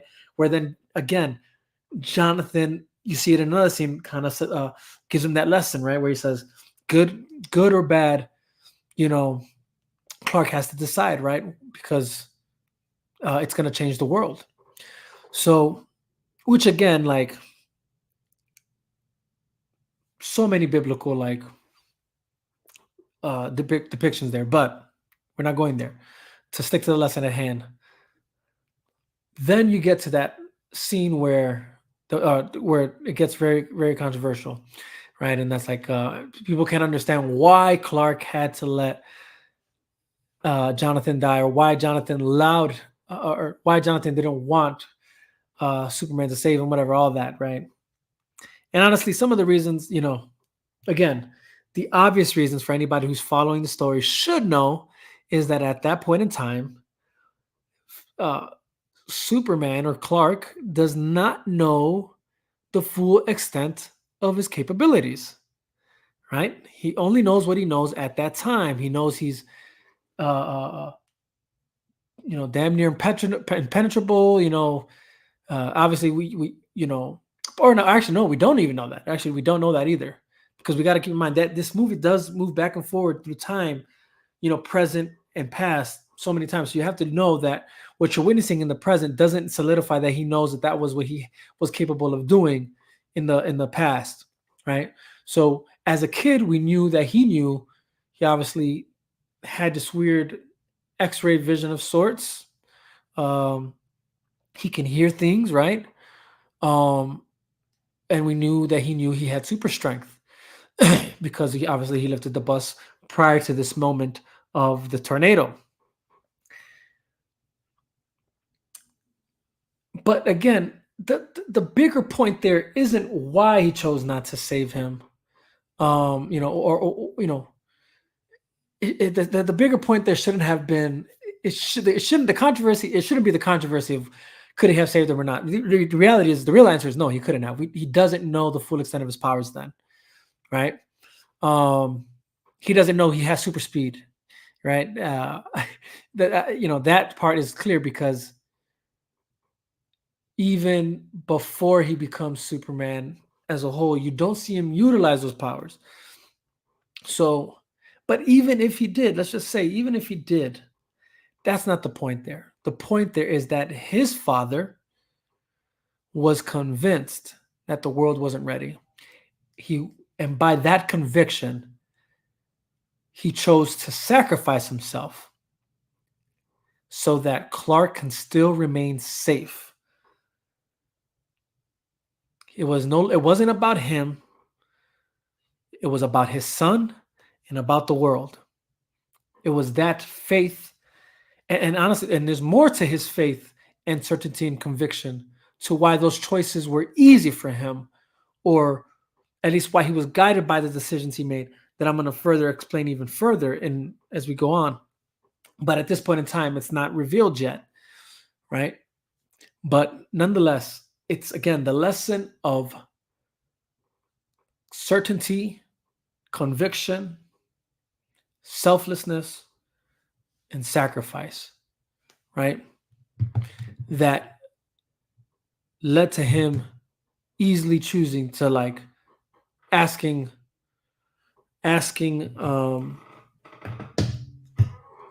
Clark to not save him, right? You see his hand, and obviously again, we know at that point, yes, Clark can see. So I imagine Clark can see his dad just getting devoured, and getting destroyed. And that's why, it's as traumatizing as it was for him, as to even more reason to why, even after that event, he chose to follow his father's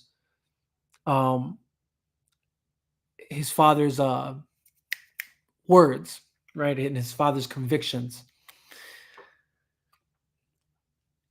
Again, that thread that is like, for somebody to say that the storytelling is not good and that it's whatever and it's not good, I don't know what I'm following, whatever.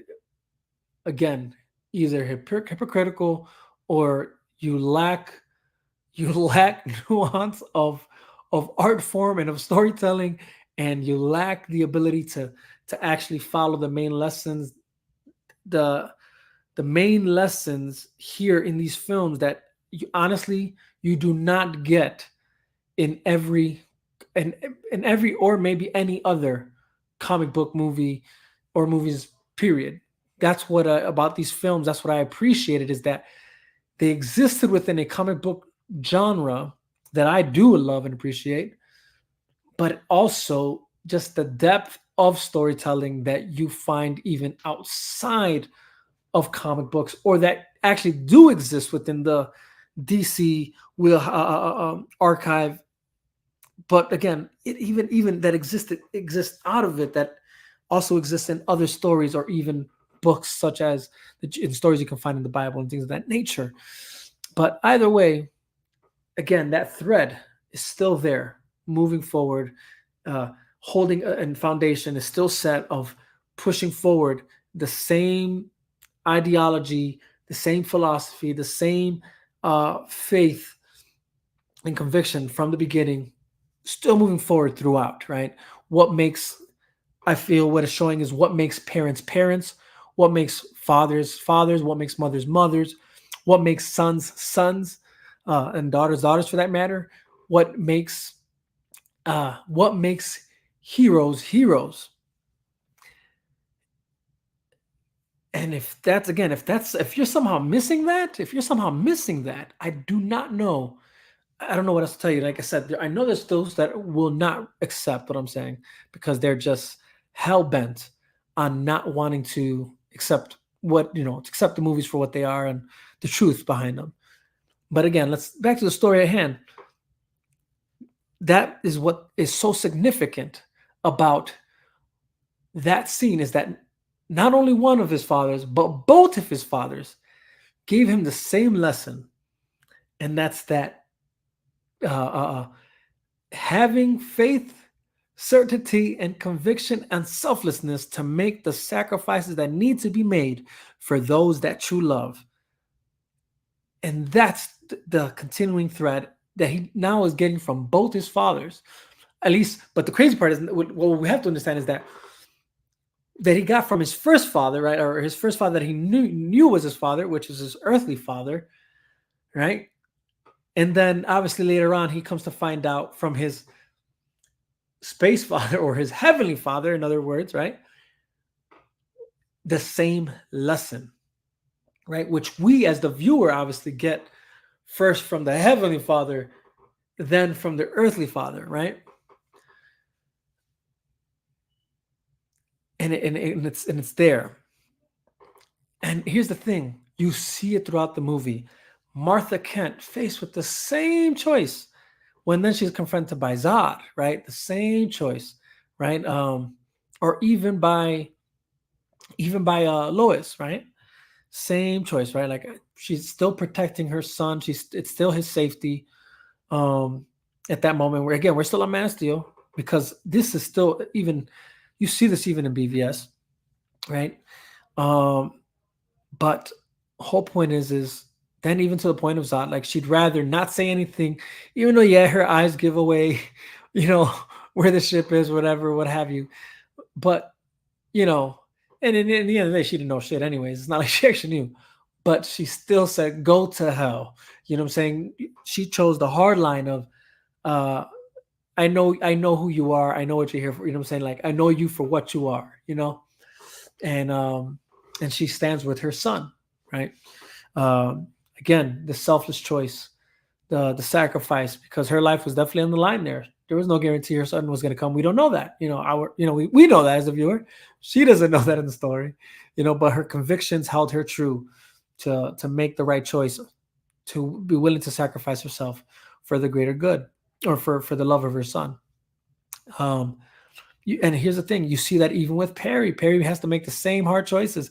This is what I mean. Like, this is the part that drives me crazy when I hear that the story isn't there, or it's not compelling enough. People aren't moved. They weren't drawn to the movie. It's like, it's crazy to me, because it's like, when I see the movie, I'm seeing all these things and some, what I'm saying? Because I'm only mentioning the lessons that should be derived from the films that are true lessons that you see throughout the whole movie, but that are laid at the foundation of the film, at the genesis of it all, that move throughout the films as an entirety.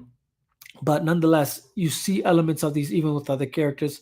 Like I said, even Perry, from him knowing I can't run this story because he knew like the people aren't ready.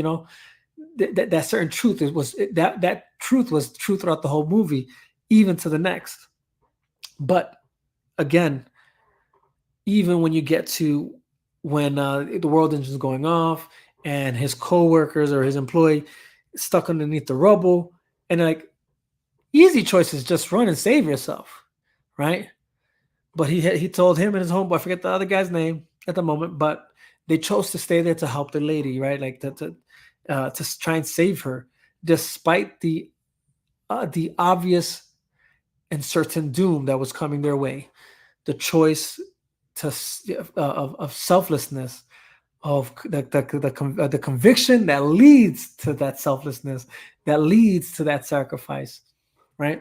And then same thing and then again, you see that even again, like what I love about this film is that you see it played throughout all the heroes, from the mythological heroes to the human heroes, right? Parental, friendly, co-work, all that, whatever, relationships you build, and even to the first responders, to the from law enforcement to the military, putting themselves in harm's way to try and save the day, even when they thought Superman was still a threat, right? But even up to that point, right? Like, they're willing to still stand between humanity and that which was for sure the threat to humanity, right? Which was obviously Zod and the Kryptonians. And that's the lesson you get throughout that film. But again, established at the inception of the film, which is what's important. And both of his fathers informing Clark who he is going to be and who he's meant to be.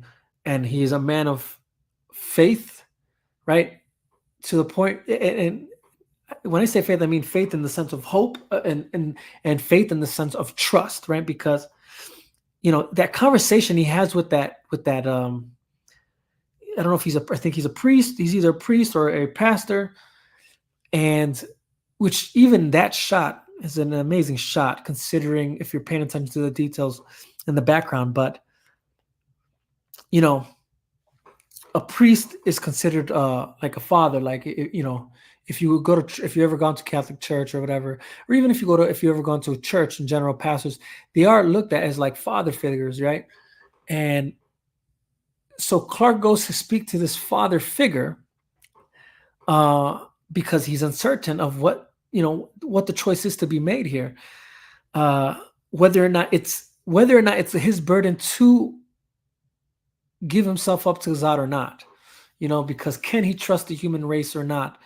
Because he knows for sure the choice ahead of him to give himself up is that one, to give himself up to that which is evil,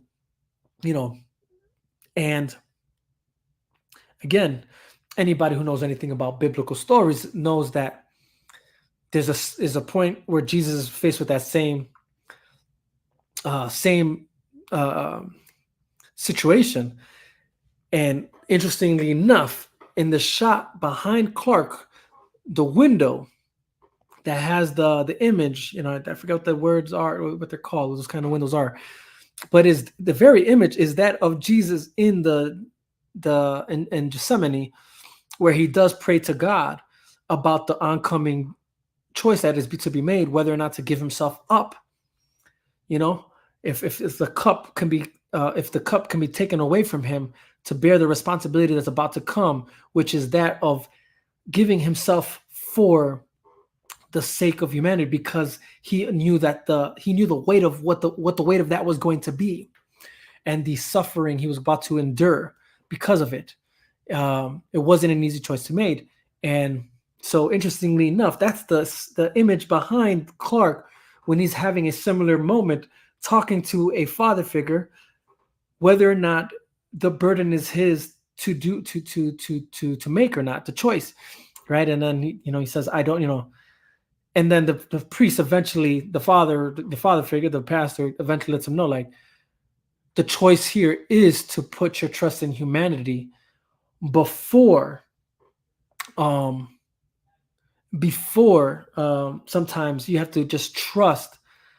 No, make the choice in faith, because the trust part comes after, right? He says, which is definitely, again, it solidifies that faith factor. Sometimes you just need to have faith in what you're doing, hope in what you're doing, right? The symbol of his house is hope. It's really, again, such a interesting dynamic, right? Okay, hold on. There's another comment here. Let me catch up to that. I love that Pa Kent dying for his son in that moment. We aren't looking at Superman. We are looking at Clark. Clark was learning in the moment. If you want to protect, we have to make sacrifices. Exactly my point. And there's even more to compact there, but that's definitely, one of the big points there for sure, right? So here he is, and again, this is that moment of sacrificing oneself for the sake of protecting others, right? And that was definitely the choice Superman was placed to make here, when giving himself up to mankind, to then give himself up, which is then in turn to eventually give himself up to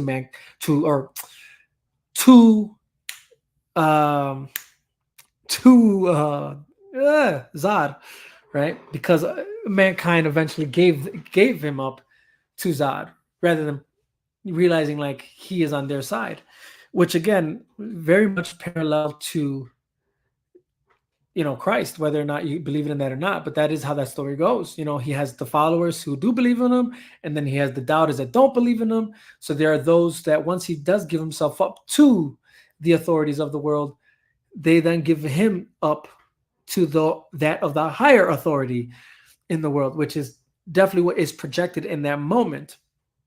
Anyways, so nonetheless, that choice of selflessness, conviction, faith, and sacrifice, to that lead to that which immediately is for the well-being of those that you love, right? And that gets even deeper into the next film, which we can, I guess, go ahead and jump into. But I hope so far you're following me here, because let's see. Okay, this is literally what Superman ends up doing. Yeah, we're going exactly. That's exactly where I'm going. That, and in order to protect what you love, you have to. Yes, that's exactly where we're going. So, my brother, you're ready. You're ahead of me. You're ahead of me, brother. But this is where we're going with it. Interestingly enough, right? Again, when you're looking at the setup, right? The setup for play back here. When you're looking at the setup of Man of Steel, right? The inception of that film lays down the groundwork and the foundation for what's to come. And they all start with the same principles, that of faith, certainty, conviction, selflessness, sacrifice, and love, right? And you see that in BVS with the intro to that film, right? Because if you saw that movie in theaters, right, it starts with the Waynes, right? Thomas Wayne, Martha Wayne, and Bruce Wayne. The scene we all know, right, of what technically is the origin to Batman, right? Which again is why this intro to that movie is important on many levels. But I don't want to dive too deep again, because I'm trying to focus in on the main point here, which is what the overall story arc, I believe, is trying to teach. And that's that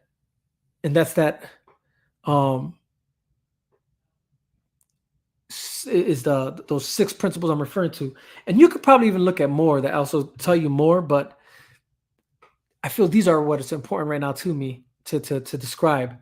Um, and so, why do I? How do I?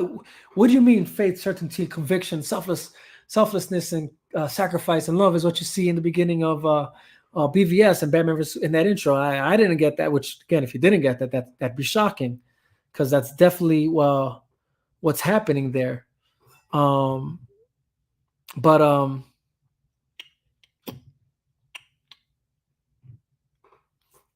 But when you're looking at, at that moment, right, where it's about, again, what you see Thomas Wayne doing, again, a father. And if you notice, I keep pointing that out, is that these movies definitely show father figures that are moved by their faith or their certainty and their convictions to make selfless acts, sacrificing themselves for the lives of those that they love, which when I wrap this up, you'll see why this is important. And so when you look at Thomas Wayne, I mean, with absolute certainty and conviction, you see him stand in front of Joe Chill, right? The guy with the gun stands right in front of him, but like not just stands right in front of him, because this is what actually I love about this scene in particular, because it was definitely different from the other scenes. Matter of fact, let me restate that. It's not that he just stands in front of the gun; he goes and moves to attack the guy with the gun. Two different things. He took action. His immediately conviction was to take action to try and protect his family, right? And he put himself in harm's way in hopes to protect his family, right? Obviously, unfortunately, the man clearly wasn't fast enough. Bullets do come out a lot faster than, I guess the way we move, at least, if you're not Superman, Flash, or Batman, or any of these superheroes, right? That can apparently dodge bullets or just take bullets. But either way, it's that action he takes to jump in front, to protect his family, to try and attack the attacker, because he is certain in what he has to do. He is convicted. He has that conviction in knowing what he has to do, right? And in that conviction, his actions are selfless, and he sacrifices himself, right? And then same thing even with Martha, right? Same thing. She had, she unfortunately is put in that position, but either way, still accepted that position, right? Knowing that that was the only choice to be made. And luckily, obviously, then after those two deaths, Joe Chill runs, but they essentially at least protected Bruce Wayne's life, right? But nonetheless, if you see what I'm saying, those principles are set in the very beginning, so that you can understand where this is going, right? And it's still the same foundation that was set in the genesis of it all, which was in Man of Steel in its intro. Parents making the decision to protect their children so that their children have the best future that they can have. But more importantly, the fathers taking that first step, to that have to be made. And the mothers essentially agreeing with the step that needed to be taken, right? Like, and what's important, right? And that's, again, the foundation set for those principles. Now, again, definitely a lot more to be taken from that intro. One, obviously, the trauma of Batman, right? What was going to eventually lead to his choices in the future, based upon the trauma he kept facing and the road he eventually went down, which I kind of touched on in the beginning. But nonetheless, again, I don't want to break it again. That's for another time. Maybe again we have to maybe we have to again go through these films little by little, watch them, watch party style, and break down these films, and let's see. BVS still has my favorite Superman scene I've ever seen on film. The montage of him going all over the world saving people with the overlapping dialogue accompanying it. Perfect. Oh, yes. Oh, yeah. Oh, man. Just so perfect. So perfect. Because again, that scene right there is it's the embodiment of, again, in a sense, the prophetic, right, of what Jor-El and Laura discuss in the beginning of Man of Steel, of what he is going to be in this world. Anyways, again, we'll get there. We'll get there.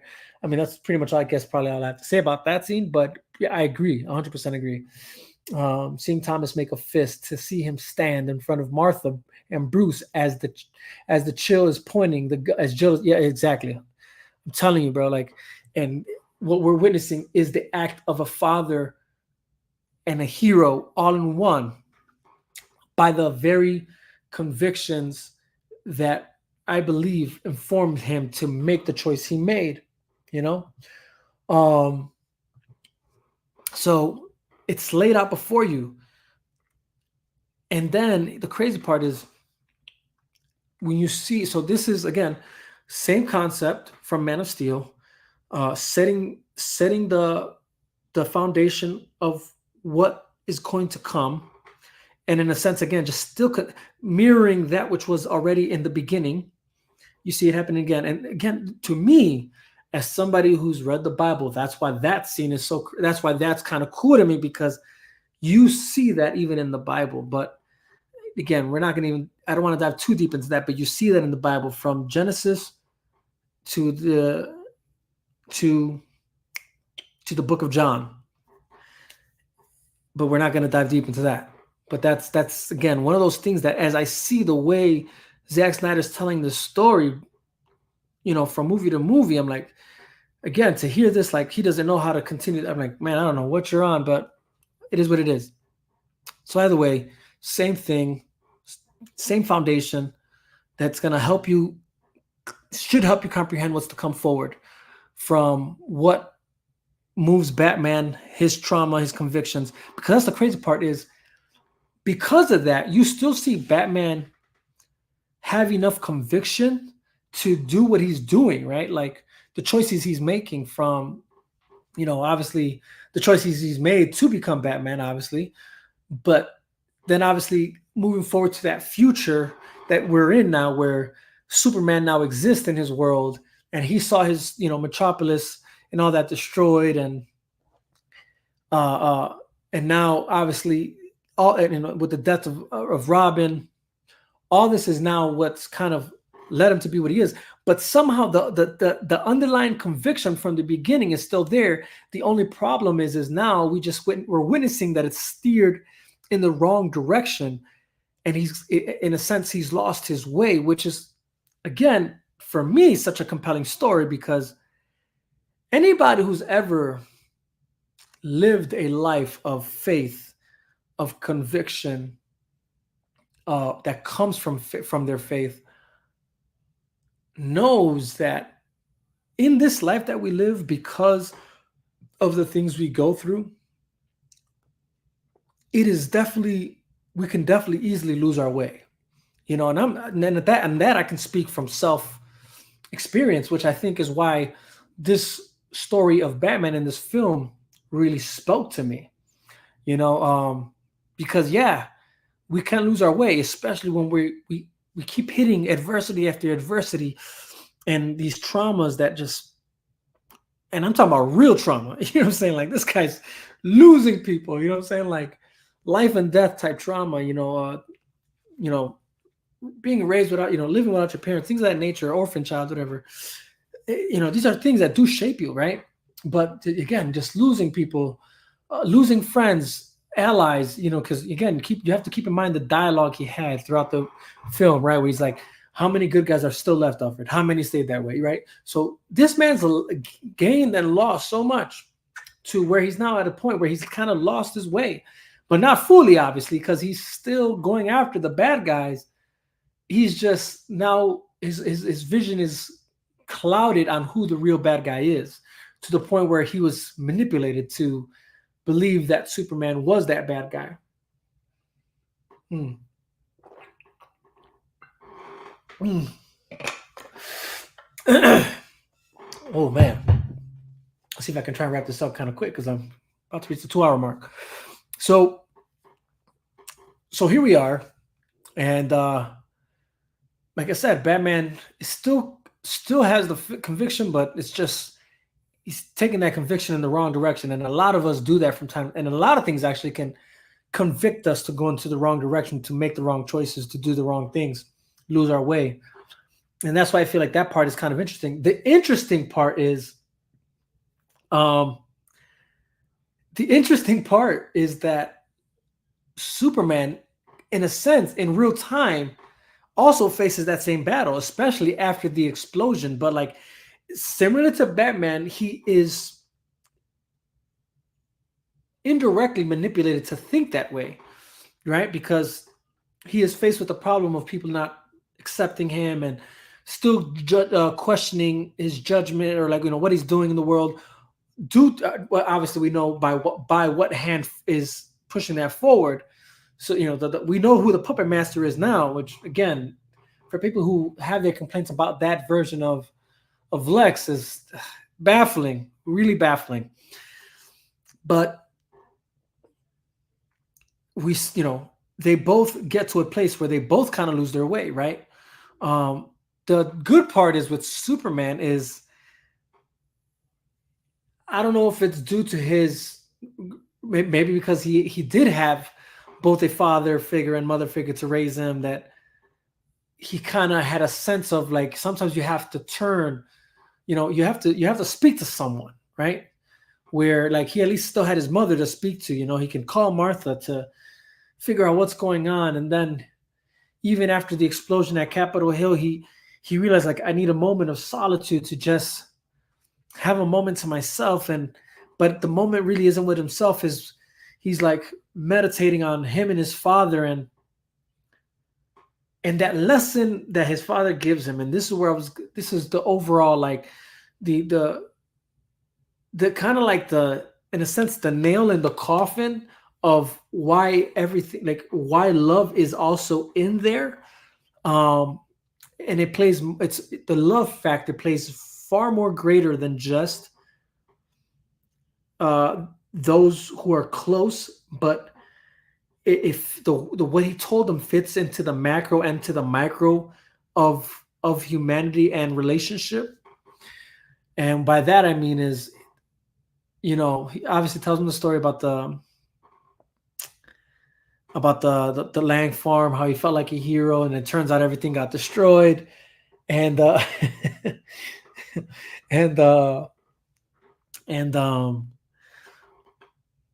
but the one thing he says is, what made, he asked him what made the nightmare stop. And he says once he met Martha, right? Like once it was Martha. Martha, changed his world, in a sense, saved his world. Martha is his world, right? And the lesson there, honestly, is so profound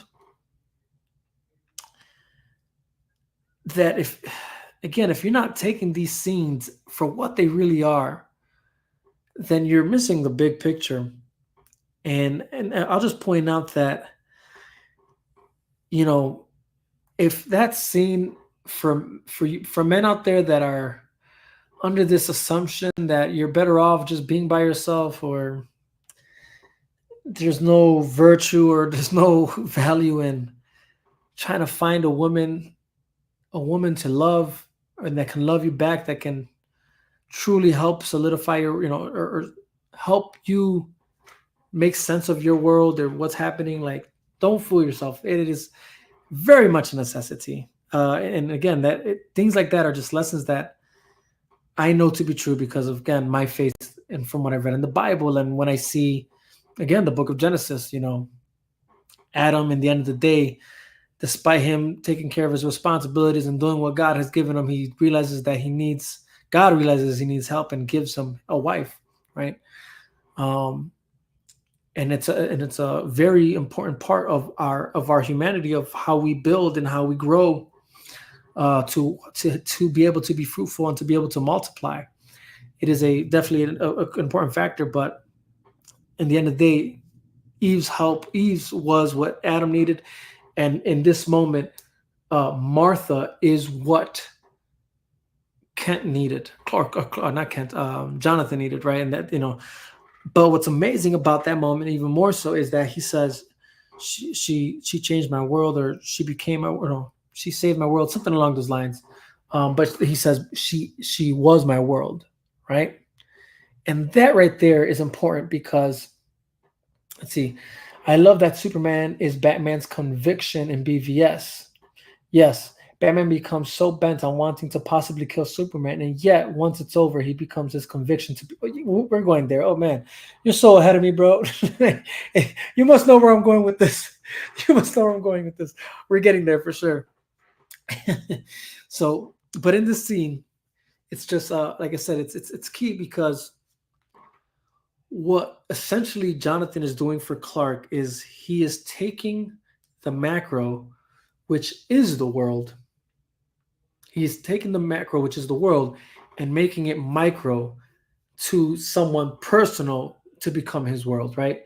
Or which then can either also help you understand the world, right? When you can take, if the macro ever becomes, which again then goes back to the same lesson that even Martha gives Clark in Man of Steel, right? Like, the world's too big, Mom. Well, then make it small, right? Take that which is macro and make it micro to help you understand what, to help you focus. Same thing he did there, like where he was like, the world, due to like what happened, obviously the world became to a place where he, like, obviously, he needed Martha to become his world so that he can hone in back onto what will help him be his best self for the world, right? What would bring what was able to ground Jonathan back was Martha, so that he can be his best self in this world. And which then obviously in the future we realized, we know that what Martha was to Jonathan, Lois is now for Superman, but Lois for Superman still is this world, right? And which he obviously comes to that realization, obviously in the end, right? Obviously, I don't think he comes to that right away, because yes, he saves Lois in the further on, but right then, due to the conversation he has with Lex, right, which again, the dialogue, it's about the dialogue throughout this whole film. Like, obviously, it was pointed out in the comment section, like that scene where Batman is, or Superman is saving the world, and people are having this conversation about him. Again, they're placing him in a position of godhood, messianic savior figure. Or is he just a man? Which again, biblically are parallel to even the fundamental truths of Christianity, in a sense, right? Like, you follow Christ, but you are meant to be like Christ. You're meant to follow in his steps, but you're still man. You're still human. So there's this, you are just trying to be, in a sense, your own man. You're just another man trying to do the right thing, but you can always look towards that which is the right thing, right? In a sense, Superman is that. That's why, again, it's that dialogue, where he says they will, where Jor-El says they will stumble, they will fall, they will, they will do all. Man, the dialogue's eluding me, but and then he eventually says they will, but soon they will join you in the sun, because they will look up to you. You will be that which they can look to and say, this is who we're supposed to be. Which now alludes to even the next comment that was brought up, where Superman does eventually become, or Batman's conviction to be better. We'll get there, right? Because it's the sacrifices that are made that build the characters, the character into these heroes, to make the choices that they make, which rely on faith in the uncertain and the within certainty and the uncertainty sometimes, right? That give conviction to make the selfless choice, to make the sacrifice for that who you love, for those that you love, from the micro of those who are close to the macro of humanity as a whole, right? Which again, for me, those are the biblical principles that I know to be true, to why maybe I'm spotting them in the film, and I'm not so sure. And I'll say this: I'm not so sure Zack Snyder does this on purpose or not. Maybe he's just a vessel being used to put this forward, or maybe he is intentionally putting these because, maybe it is something that informs him to a certain degree. But either way, like I said, Superman finds his way after his moment of solitude with his father. He goes back, saves Lois and all that, right? And then again, leading to that last moment where he realizes he has to now make that same choice that both of his fathers made. And that's that he has to put himself forward, like to sacrifice, to make that sacrifice, that selfless choice, to protect those that he loves, to save the world, to save the woman that is his world, and to save the world in which the woman that he loves lives in, right? That lives in, right? Because he knows picking up that kryptonite spear, it's gonna weaken him. It obviously made him weak even in that scene, probably, right? But right before he tells Lois, you are my world, and which is full circle the lessons that I feel finally gathered together from his fathers. And then he does the final plunge, right? And which leads to his death. But it led to his death led to the saving of the world, right? I mean, when you consider just the overall carnage Doomsday was letting on, or putting onto, let alone just at that moment, or at least, let me go on record. It says that version of Doomsday, or let's say, I don't know if we want to say Doomsday 2.0 or the second Doomsday, because we now know there was a first Doomsday that the Kryptonians created that is somewhere in a moon, obviously, that Steppenwolf even faces off against, right? So this Doomsday, though, for sure, was going to wreak havoc and destruction on all humanity, especially if there was no Superman to stop him. Even with all the superheroes that at that point existed, I'm not so sure they were ready for that type of threat, But just to stay on topic, nonetheless, Superman makes that choice, right? And he sacrifices himself for the love of his life and the love of this world. And then, which then again leads Superman's sacrifice, reestablishes Batman's faith in humanity to go back to being better. And that because of his conversation and the dialogue he has with Lois at the end of Batman versus Superman, where he now has hope in mankind, which then in Zack Snyder's Justice League leads to faith in mankind, right? And what I love about Zack Snyder's Justice League is that it does the same thing all over again, giving you the sacrificial scene of selflessness, of conviction, faith in uncertainty and uncertainty, that show the ultimate act of love, right? And ultimate act of love, that's a lot to say, Mike, but it is the ultimate act of love. But nonetheless, again, in the beginning of the next film, to insert that which comes forward, right? The same lesson, right? But again, reestablishing that sacrifice that Superman makes is what now is guiding Batman in the right direction to obviously get the team together, try and find these other people, because he knows of the oncoming threat that is to come. He senses it, he feels it, he's learning about it as he goes, and or getting some information about it. And obviously with the help of Diana and all these, obviously it becomes full picture of what the real threat is, apart from the visions and the dreams he was getting that was informing him prophetically of what was to come. And again, we can discuss that, how that works in another film, maybe when we discuss the film's general, like how that works. But nonetheless, let's just to stay focused here on this overall story arc, and that is telling the same lesson through and through. That to me is no way or shape or form you can tell me that there's no good story there. He doesn't know how to tell a story. He doesn't know how to flush out these characters, whatever, because the stories of these characters alone are so compelling because they're pushed by the same conviction. They're led to make the same selfless acts, right? Because here's the crazy part is that, right, like we know like, again, that first scene of Superman doing what he did is what leads Batman to make his choice. What's amazing is that Zack Snyder has to do it again, right? Where it's this, again, a sacrifice of a father for his son and and for the love of his son and the world that his love lives in.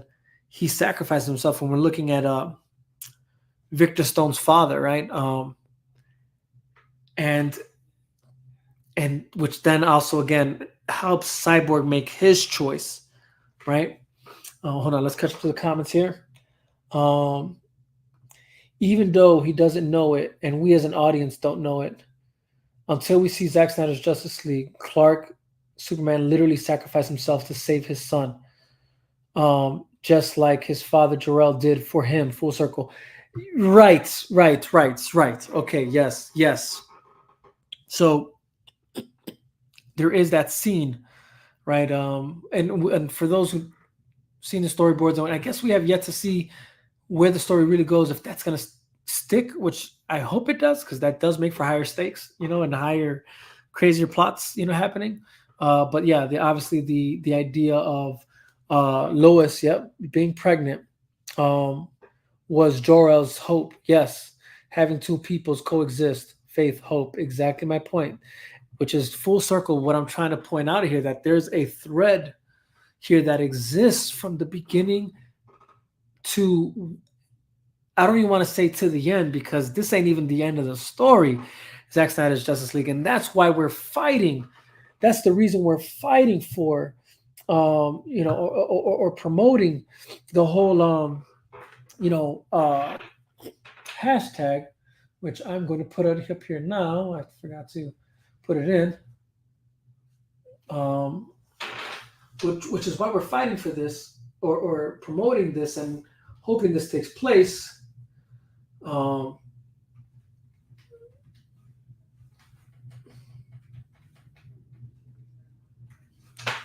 But it's this right here, and that's the hashtag sell SnyderVerse to Netflix, because we know there's more to this story to unpack that's going to keep driving this compelling story that should be compelling and moving us as the viewer into our very own cores of what our faith is, of what our certainty or uncertainty, or the faith that we can have in certainty and in uncertainty, to our convictions, to our selflessness, to our sacrifices, to our love.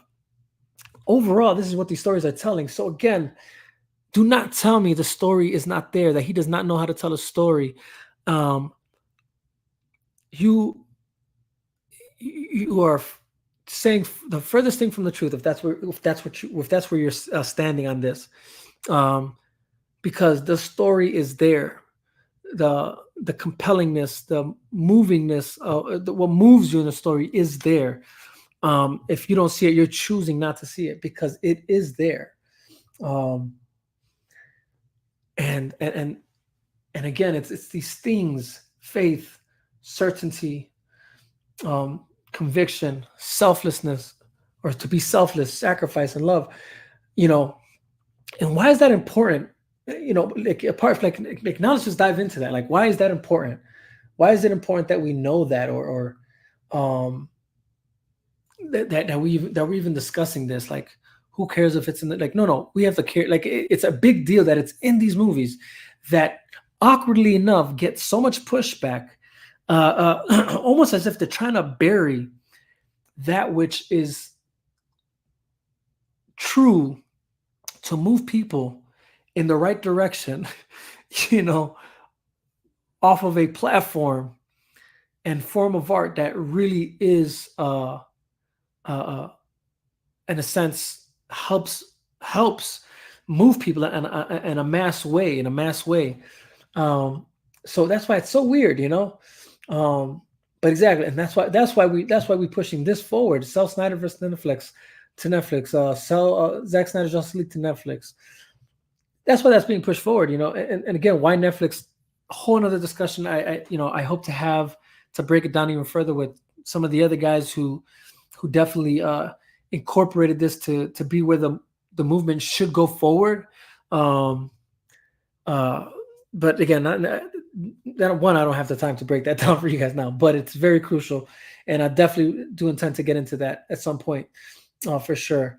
But the reason these things are important, I feel, is because when you're looking at today's society, I feel like these are the very things that we're lacking heavily. We lack faith. We're lacking certainty in our faiths. We're lacking conviction, you know. And the reason this is important, because if there's nothing to convict you on what is the right thing to do, you will always stand by when you should be standing up. You know, you will always sit by the wayside and just watch life deteriorate right before your very eyes, and which is the bigger thing here, right? So I bring all this to, not because it's important, not because it's more important for you to understand the story. It's important for you to understand the story because the more important thing is for us to grow as people, right? And the lessons that I feel are in these films, used by a platform that is very cool, right? Within the comic, you know, the DC Comics superhero, you know, modern mythology wheelhouse, that I feel very much depict that which is also messianic, in, you know, biblical proportions and things of that nature. But it's because of these principles and life lessons that if you are moved or rooted in faith, that can give you certainty, or at least give you certainty to move in that which is uncertain, that can give you conviction to make the right choices. Because, you know, the reality is that sometimes we're even convicted to make the wrong choices because we lack faith in the wrong, because we lack faith in the right things, or we have, sometimes lack of faith can produce convictions in the wrong things, which then lead to the wrong self-righteous sacrifices that produce nothing because they're not rooted in the proper love that is pure, or faith which that is pure as well. But again, a lack of conviction in general, you won't make the choices you need to be making to move you forward in life, to be the best self you can be, and more importantly, then again, to make the right choice to be selfless, especially, and again, in a society that, again, it's not that you shouldn't love yourself, but in a society that puts yourself before others. Like that's the mantra now. You know, the mantra now is to consider yourself first and foremost. Like it's about you. It's who you are, like, oh, who I am, you know, rather than who are we, you know, who can we be? And instead it's like, what, we're living in a time where, like, you want the exterior, which is those around you, to adapt to your interior, which is selfish, like what I want.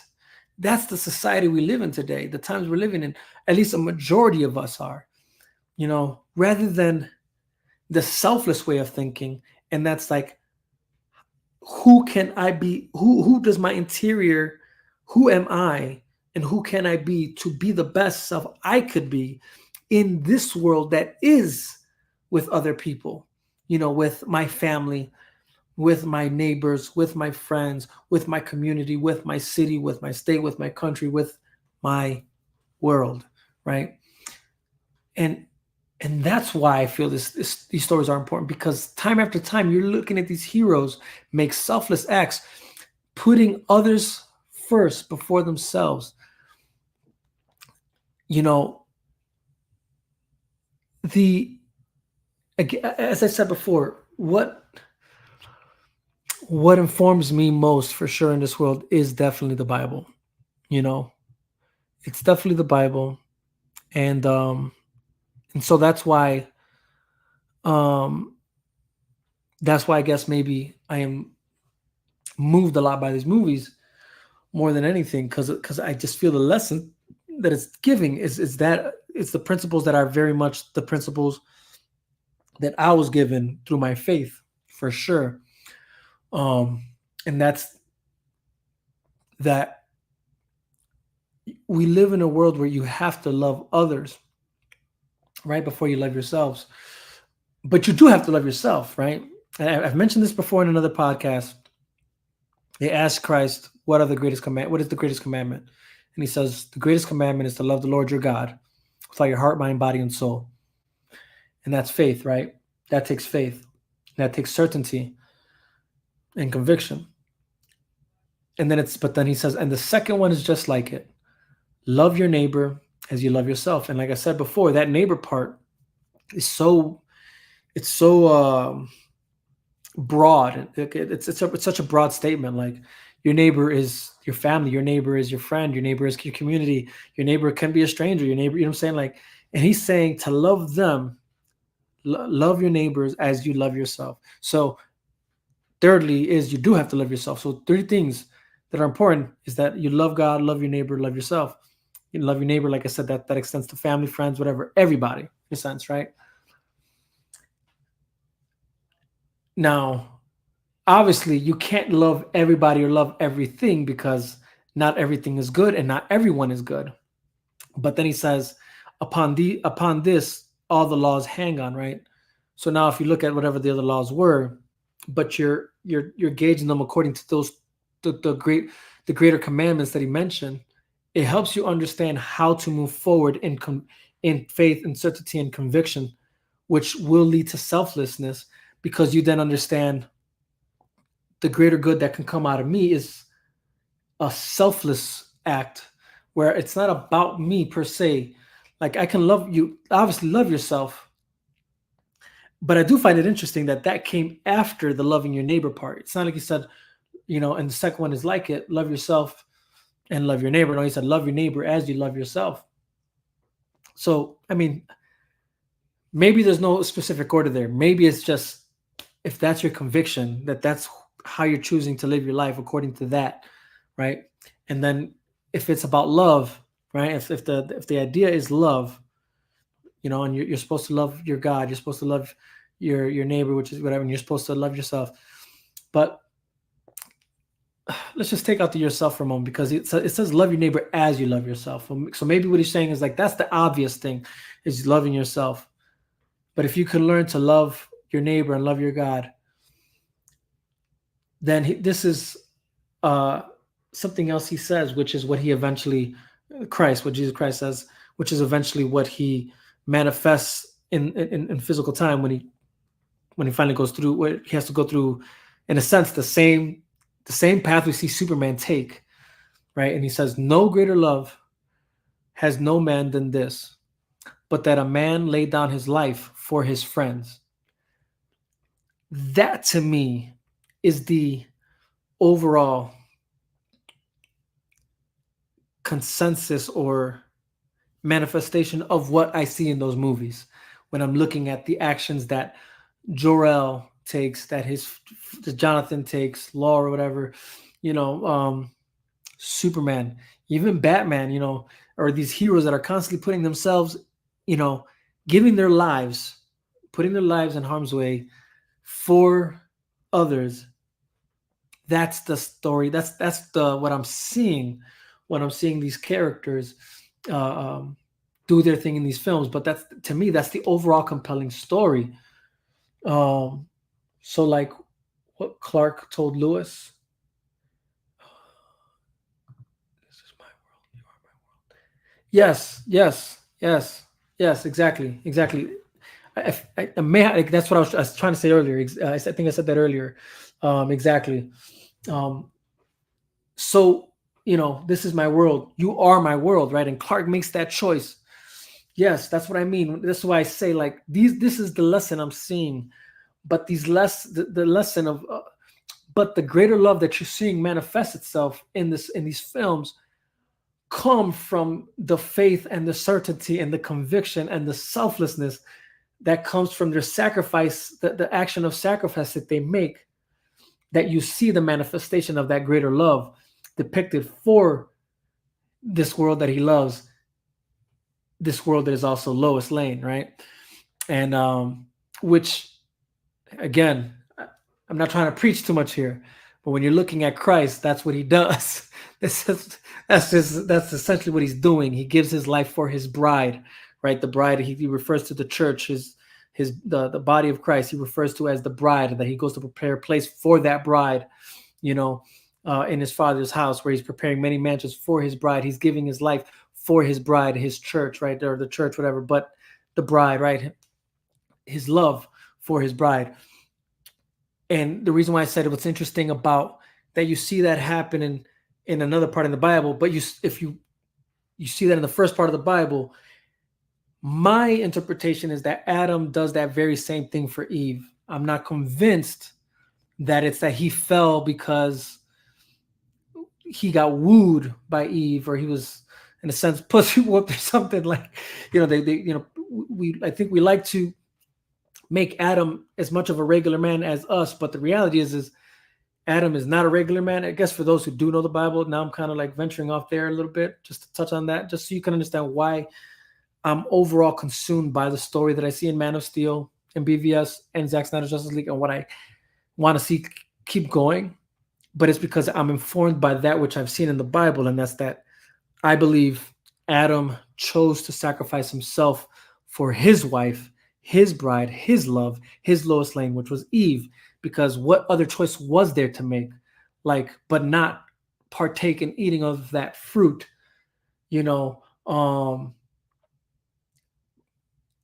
which would allow him to be with his wife, because just Eve was made from Adam. Well, exactly. Which, again, you see what I'm saying? Like the correlation there. And in retrospect, if when you're looking at that, Eve was made from Adam. The body of Christ is made of Christ. You get what I'm saying? We're all kind of made of Christ. But if we go like whatever, that's going too deep. But the whole point is Adam was handmade by God, whom was the original creation. Exactly my point. So Adam is not your average man. Adam is technically the first Christ. There's if you look into the New Testament, there's 2 times where Jesus is referred to as the second Adam, or another verse that refers to Adam being the exact image and representation of Christ.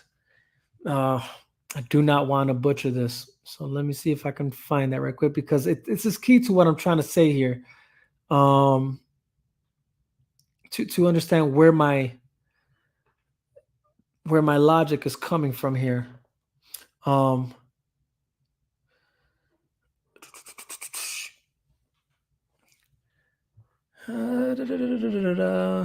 been. You know what? This is where it's at. Now I see. Kaboom. So it says, and as we have borne the image of the earthly, which was Adam, we shall also bear the image of the heavenly. No, this isn't it. Hold on. What's that in? Hold on.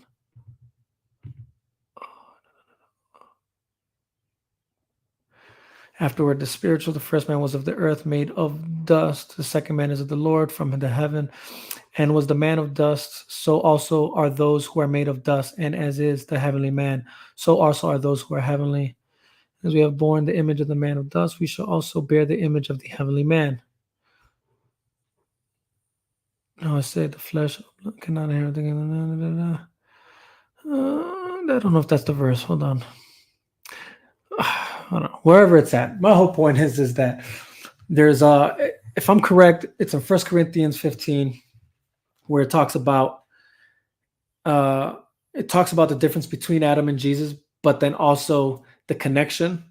And then I think in Romans 5, it refers to Jesus being the second Adam, which if Jesus is the second Adam, that technically makes Adam the second, or no, that makes Adam the first Jesus. But what I mean by that is by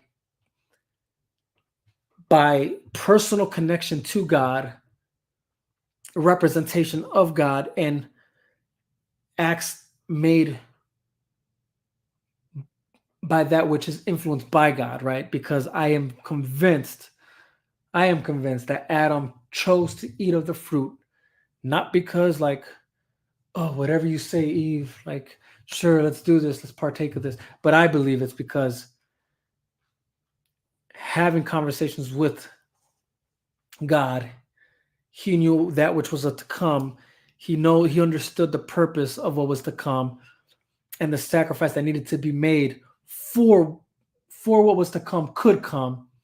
And so that the true manifestation of God's love and grace could be manifested, he had to make the same act, is my whole point, and of that which is giving up his life for his bride. Because if you really think about, like, if he didn't eat the fruit, then what? Like, oh, okay, God comes and, oh man, Eve, you ate of the fruit, you're out of you're kicked out, you know what I'm saying? And you're out of the garden, and you and your children, and then Adam just supposed to kick it in the garden by himself. Like, that doesn't, you get what I'm saying? Like, him being a husband and a father I believe made the choice, one, to sacrifice the life he had in the garden with God to be able to, to partake in that which his wife did, so that he's, can give his life for his wife and his children, and not separate himself from that. And then I also believe upon also maybe even sacrificing himself for that which he also knew was to come, right? Which was the coming of the Savior. Jesus Christ, God in human flesh, because he came down to earth, is basically what Adam was supposed to be on earth, and through his death, we get opportunity to live a life like Adam without the fall. Let me read that again. It is basically what Adam was supposed to be on earth.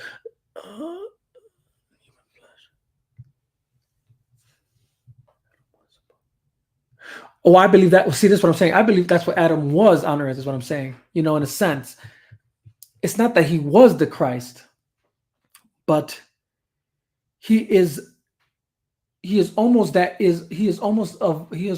which is similar to the Christ, right?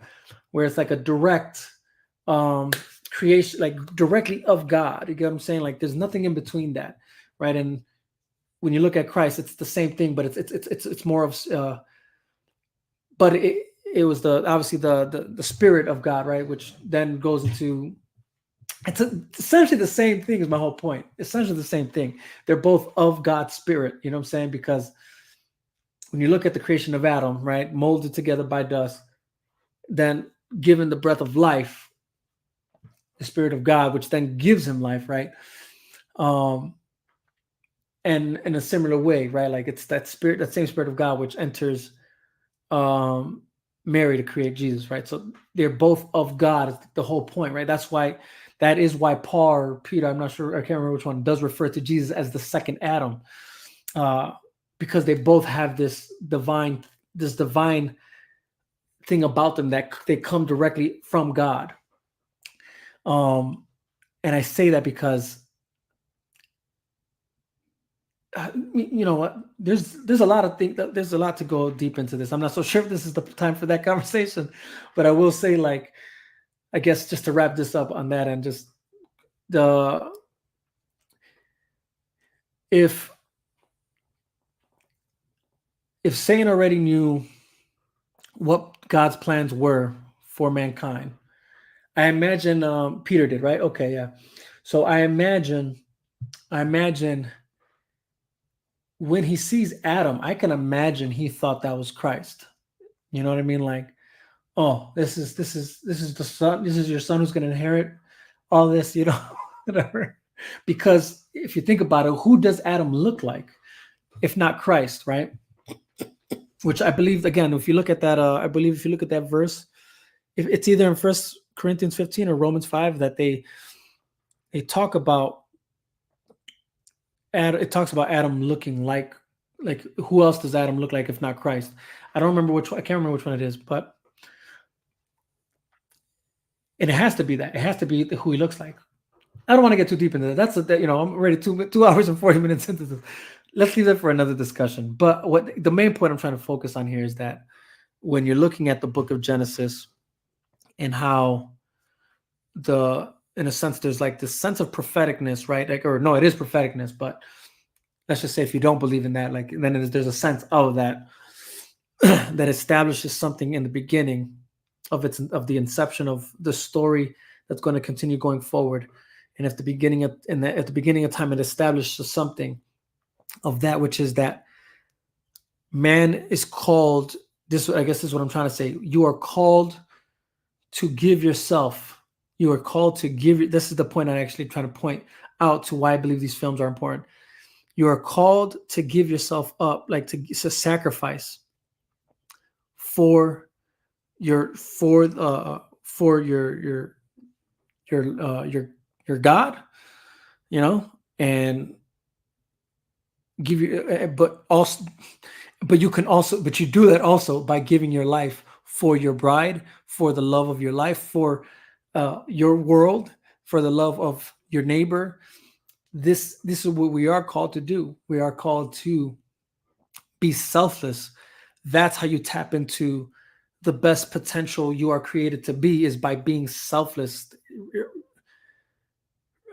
escaping from this hive mentality that they want you to think that it's about you and who you want to be, and like what benefits you. Think about that first. And like there's certain, which is like it's a perverted truth, because yes, there's a certain truth where you obviously you have to be well off first to be able to obviously help those after, but you might not fully comprehend that if you don't understand that the reason you are putting yourself in a position to be your best self is so that you can be the best self you can be, to fulfill that which you are called to do, and that's love your neighbor, giving your life for your neighbor, for your friend, for your love, for your love of family and friends and community and all that, and more importantly, God, right? But let's just say you don't believe in that part. At least believe me on the first part. But it'll be a lot easier to believe the first part if you can also believe the second part, or at least one, because the loving God can become easier if you can love humanity to that level where you realize it's not about you, it's not about me. It's, you know, like looking inward. It's like, yeah, let me look inward, but to see what that inwardness and who I'm truly called to be can be the best it can be for the world. And those around me, my community, my family and friends and stuff of that nature. Let's see. Satan knew that Adam was God on earth, and Satan, aka Lucifer, hated that Adam was given that ability. That's why in the desert, when Jesus was tempted for 40 days and nights, Satan went after him and failed. Well, so here's, okay. You're kind of leading me there. All right. I'll say this, and is that I believe Adam was a representation of God on earth, but I don't believe Adam was God on earth, but I believe he was the representation of God on earth, because from characteristic to to how he looked. That's why it says man was we created man was created in our image and in our likeness. Man was created, right? So in the image of God, Adam was created, and the only image I can believe is that of Christ. So I believe when Satan sees Adam, he thinks, "Oh, that's Christ," and then he sees that in character, his likeness is like God, right? It's like that. It's like Christ, and I believe that's why he thought, "This is the guy I have to trip up," but I can't get him. So what I'm saying, I'm gonna do what I gotta do with Eve, and then put him in a position, and to manipulate what he thought was gonna be his victory was obviously it was his overall downfall, because it sets forward in motion the very act that God wants to officially put forward to save mankind, and that was through Jesus Christ. But yeah, we that's definitely, bro, like definitely a conversation to be had. Like again, like I said, the chop shop, this is what it's about. Like I definitely want to dive into these types of conversations, from faith to politics, movies, art, music, anything. You know what I'm saying? Life lessons, life growth, and things of that nature.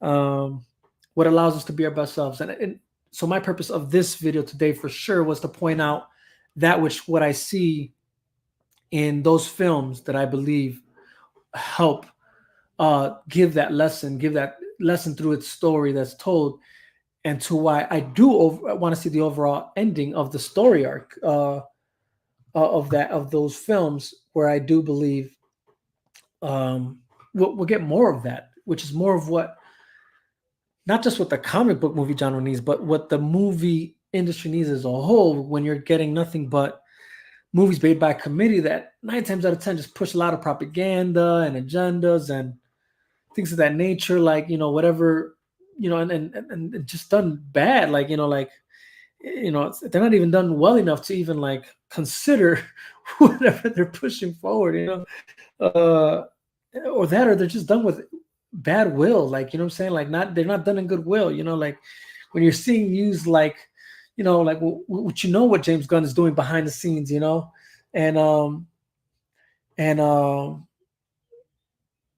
there's a new Prime Video film called Rise of the Antichrist.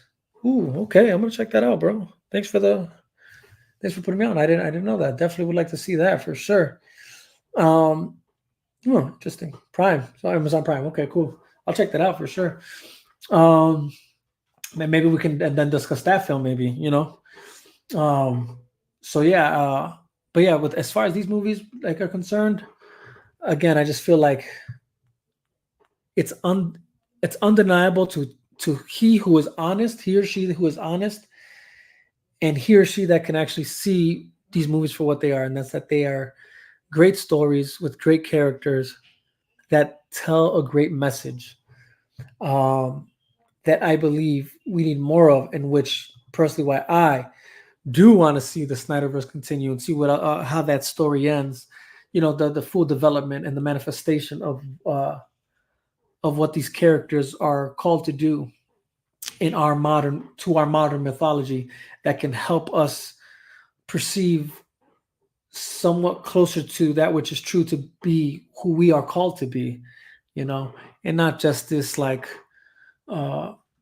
copy and paste, sunflowers and rainbows type superhero movies that, they're more for entertainment and lack substance and nuance and in their storytelling to actually truly push some sort of sense of growth in people, which I believe is what art truly does, apart from just entertaining us.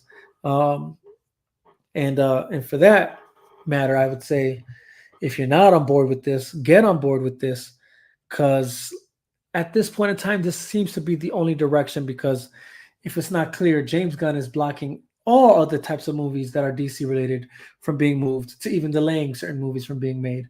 And that's why it's very crucial we get behind this. If we really want to see what else Zack Snyder had intended how he intended the story arc to end, and to just get more substantive, more stories that actually have substance in their movies, especially in the comic movie genre, comic book movie genre. By the way, wasn't Darkseid a mistake? Because his son Orion looks nothing like him. Yo, yeah, yep. Okay, we definitely have to go and down that discussion for sure. But I've already been live for 2 hours and 50 minutes at this point in time, and I think it's about time we wrap it up. So, again, I hope what was spoken about today sits well with certain people, and hope it sits well with you. I hope you get the message, and hopefully it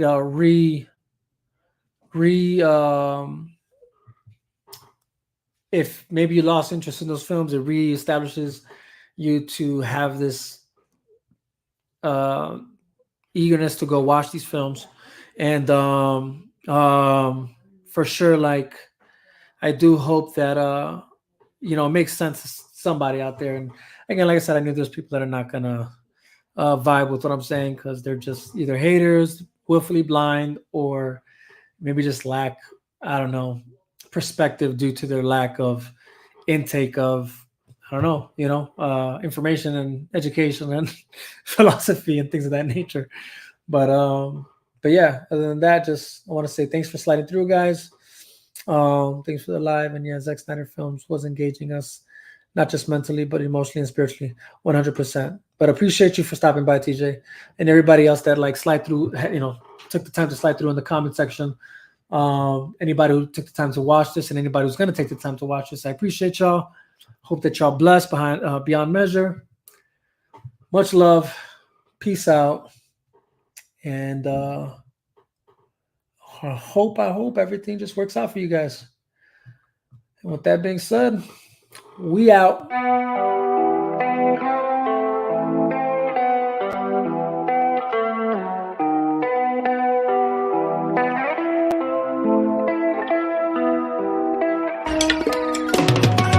Lost karate, I bust you down like Itachi, cause you legit me hachi. Straight kamikaze, I'm talking to bodies as I go straight brawly. Y'all niggas go hardly be me, I'm not part of the sea. I'm part of the sea like Moses. No psychosis, the hocus pocus. I put importance to stay focused. Ignore all the BS on my timeline. I throw a lifeline for those thinking I ain't about mine. Hit you upside your head with a tie iron. Can't be your time if it's my time. The said to be patient, I'm patiently waiting. It's driving me crazy, cause lately the odds that I'm facing is basic and basically tragically hating. Anticipating my fall, they want it all for themselves. So I made the call, no need to stall. I go and get them all off of the shelf. I take affirmative action, I'm blasting and laughing of how you react to my satisfaction of cashing injections and Benjis and Wilsons. The life that you always imagined. Brother from the goal, yeah. If you ever see him go, it's Holocaust, the Holy Ghost, overcome or overflow. Yeah. Either way, it's overdose. Watch you walk or comatose, penetrating to your soul.